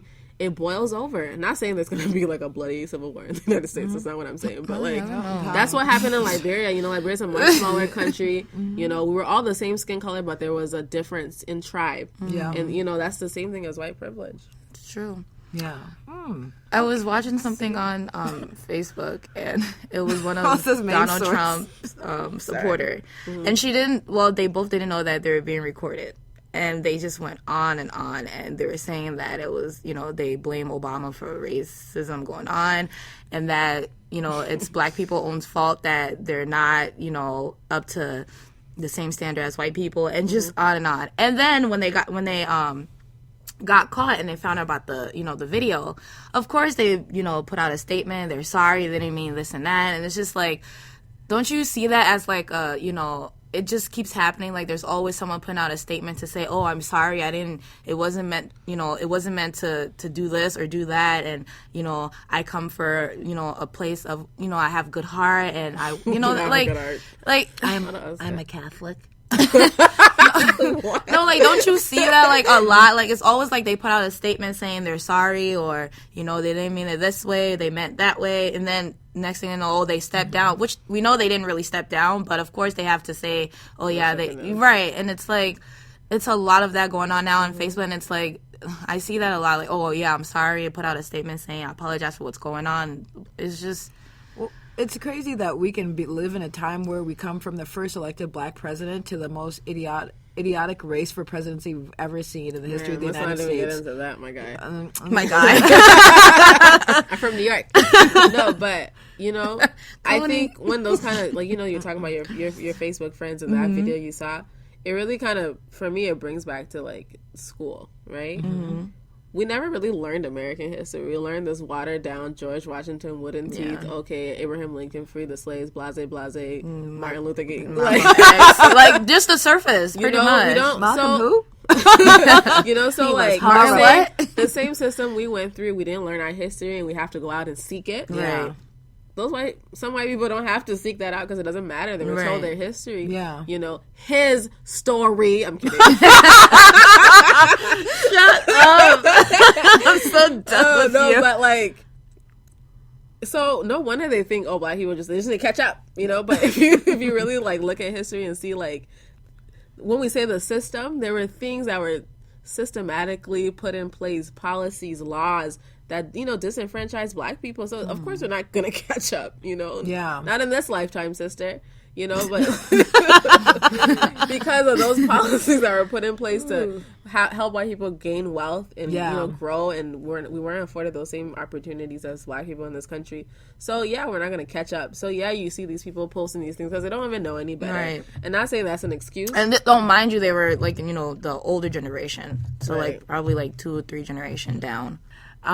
You know, one thing is we talked about the beginning of the episode just about police brutality, right? And what the police were even created for. And they were created so that they could, you know, keep the system of economic wealth in its place. Keep the white people on top, keep the black people on the bottom. You know, we were seen as property. Now, with that being said, throughout all the years, we're still seen that same way. And we're not even we're seeing less than property now, almost like waste, where it's better without us. You know, and I think with that mindset, it's going to be hard for us to be able to get ahead. And that's what I was talking about before with the police have to realize their history, where they come from, why they were created in the first place, and why the death rate of black people are so high in the United States. Even jail. Why are we the highest group of people to be, you know, abolished? I love all words. You know, just destroyed. I know, see our demise. But yeah, why are we the highest group of people? You know, and when you look back at history, you can see, okay, well, this is where we stem from. And when I was talking about having that be incorporated in the trainings, then when they realize that that's their history, then can they change things? Because if I'm going to be a part of a family who serve and protect, I have to understand where that family stems from. Yeah. You know, and what are things that we can continue to support that family to get better, and what are things that, you know, we can do to change, you know. Maybe the way that I said that, I have to understand the positive and the negative aspect of the family, and then I have to realize, okay, are there things I need to take responsibility for, and what are things I need to change moving forward? And I feel like the police don't do that. When we're talking about issuing an apology won't necessarily do anything. It won't necessarily change the past, but it's a start to take responsibility. It's a start to recognize that there is a problem. It's a start to realize that there are people who have been murdered mercilessly just for the pure fact of the color of our skin, the way that we look. You know, I don't know about you, but I fear for my children. I fear for my children when you know, to give birth. You know, I think about the kind of man I want to be with. I think about the kind of family unit I want to have. I want to have my kids live in a safe and protected home where they understand that mom and dad will have to teach them the way of the world. Because if I let the world teach them, they may not be in the world for very long. So the role of being a black parent is a role that I don't think if people had the choice to choose which race they wanted to be, I don't think they would choose to be black. You know what I mean? So, this brings back full circle to the conversation. Police need to take responsibility. You can't treat people like this. And we can't keep dying, you know? And once that happens, then change can start to happen slowly but surely. It's not to say we won't see black people dying, you know, but the rate will go down. And the changes we'll see small changes. You know, Martin Luther King died not for us to be able to do everything white people could in that instant, but to see a change in that future. He didn't live to see that change. I didn't want to be as a... Oh my God, Melissa, just... No, but you know, guess what? He died from violence as well. Exactly. You know? And look what birthed out of that. To see Barack Michelle Obama in the Oval Office. I mean, that's something to be proud of. Do you have any takeaways, Melissa? I just feel like, you know, as far as them being a cop, their mental health should be also studied. Like, are they in the right Yeah, that's good. Are they in like the right mindset to be a cop? Like, what is their motive becoming a cop? Like, is it to help, their citizen, or is it for another reason, Like, I feel like all of them should go through that process. Just like you said, their training is not long enough to, actually know, what is their motive of being a cop? Right. Is it to help, or is it to just, be scared and have power? Exactly. Should cops have PhDs? That's the next episode. I think so. So it's like, I feel like they need more training. They need more time. You shouldn't just give them, like, what is it, 6 weeks or whatever months it is, or 1 year, whatever it is. I feel like they need to actually be studied to make sure that they're in the right mindset to be a cop. Yeah. So that's what I take away from it. For me, I have a couple of takeaways. Like, in regards to, like, policing, I really believe, like, one, cops should be integrated into the communities they're going to serve, right? Especially when we talk about inner city, where there's a history of, like, harsh police policies, excessive force, those kind of things. You can't just take a new recruit and just drop him into a community that he doesn't know anyone in and then expect him to not, like, be scared. To thrive, and there's... swim. Right, so that, and in regards to everything else we talked about, I really, we focus a lot on, like, the, shootings of black people, specifically black men, but also black women are really, like, brutalized and, used excessive force on by police. So their lives, of course, do matter. And then also, like, Native Americans and Latinos, Yeah. So, like, I think the Native American rate is higher than black people. Like, they're killed at higher rates. Not because there's more black people number-wise, but compared to the population, their rate is higher. So, like, it's not just black communities. Communities of color all around the United States are affected by police brutality. So we talk about it, and it feels like a black issue, but it's a bigger issue than just our community. It's something that's, like, insidious. It's all over the United States, so it's really scary. That's my takeaway. My last takeaway is just shout out to black women always supporting everything and, like, pushing the movement forward. But yet they want to go to that white meat. I'm going to cut that out. So shout out to black women, leading the movement, supporting, supporting each other and then supporting black men. I saw something, somebody texted me this, or maybe I read it on Facebook. It said, black women love black men, something about, like, black women love black women the most. Black women the most. Oh my God. We support black men and then we also turn around and support ourselves. Right. So shout out to all the black women who are, like, on the front lines, who are protesting, who are activists, who are doing the work behind the scenes and pushing the community forward. And also to the good police officers who do good policing, who right, and they have to speak up. Yeah, but just to take a moment, because I know the whole episode was based on police brutality. Thank you for those who serve and protect, and who do it the right way, and who spare lives, and who assess the situation. We thank you for sparing our, like, fellow brothers and sisters, and we thank you for the work that you do, and we thank you for putting your lives at stake. It means the world to us, and because of that, we thank you and we acknowledge you for all that you do, the seen and the unseen. I second that. Yep. All right, so time for our listener letter. Hey, ladies, I love listening to the show. You guys are super funny. You guys always give me a good laugh. I really enjoy this show. Just wanted to ask you a fun question. Maybe you can use it as your icebreaker. What are 3 musicians you'd like to see in concert, living or dead? That's a great question. Thank you. What about who wants to go first? Okay, I doubt. Number 1, Michael Jackson. The king of pop. The king of pop. I've already seen Beyonce. That girl tears it up on the stage. Did you see her again? Huh? You can put her back on your list? Yeah, I would see her again. That girl is stardom like no other. Mm-hmm. And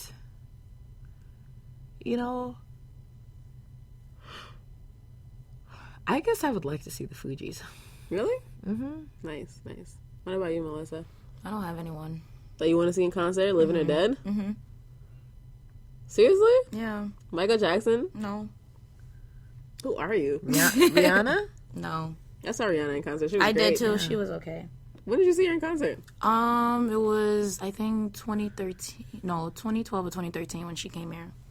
That girl was on Upon the Replay, man. You didn't see the real Rihanna. No, she Did you see the work Rihanna? Yeah. Quack, quack, quack, quack, quack, quack. it was the Shine Bright Like a Diamond tour. Oh yeah, that was a good one.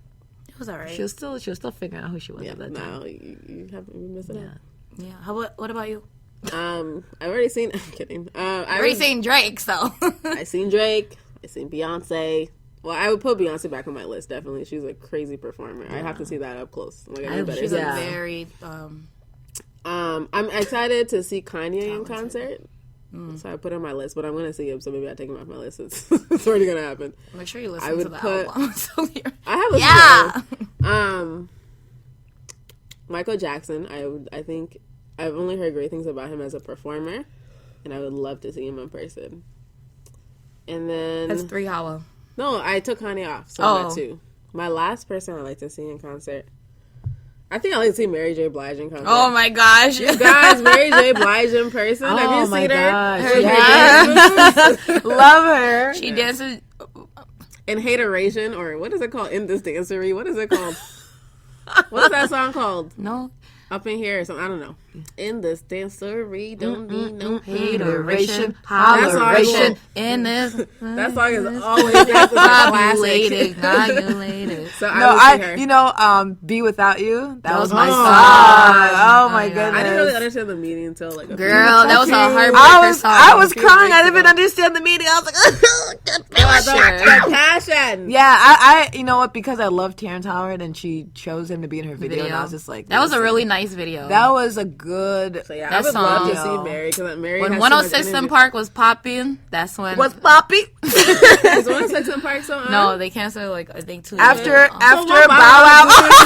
When Bow Wow. What Bow Wow doing? So real quick, Bow Wow. Bow Wow. They behind me. I know. I was in the cup food. Okay, I was in the drink section. I got a mom and her girls talk about who's that, mom? Isn't that who I think it is? You know, and in the background we're thinking like they're looking at the guy dressed up in the costume. And here goes Bow Wow thinking he's famous, and I'm just trying to get some juice and gin, okay? Have you seen the one where he's like, there's like a crowd of kids walking behind him? Yeah. And he's like, they don't even They know, don't know me. who No one cares. No one cares about it. But yeah, those are my 3. So thank you for asking our question. So as we wrap up this episode, we had a great conversation. I think these conversations are continuous. There's so much to cover. Like, you kind of saw how we kind of went, full circle. But, continue to have conversations in your communities and, in your family, with your friends, with your coworkers. But our call to action this week is really about, taking care of yourself. So self-care is really important, especially when we're kind of bombarded day in and day out. It seems like a black person or anybody really is killed by the police almost every single day, which is true. But, those things pop up on social media. We're, like, visually assaulted by them, So, really, be informed, but also take a step back and take a breath and realize that sometimes these things become overwhelming and you need to do something to, just, take care of yourself, basically. So, if it means turning off the Facebook, if it means not engaging in the conversation right away, just to take a breath and really, like, sit in the moment and, digest it, then do that, So, unfortunately, there probably will be another killing that's going to, invoke the same emotion. So when that does happen, It's a new month.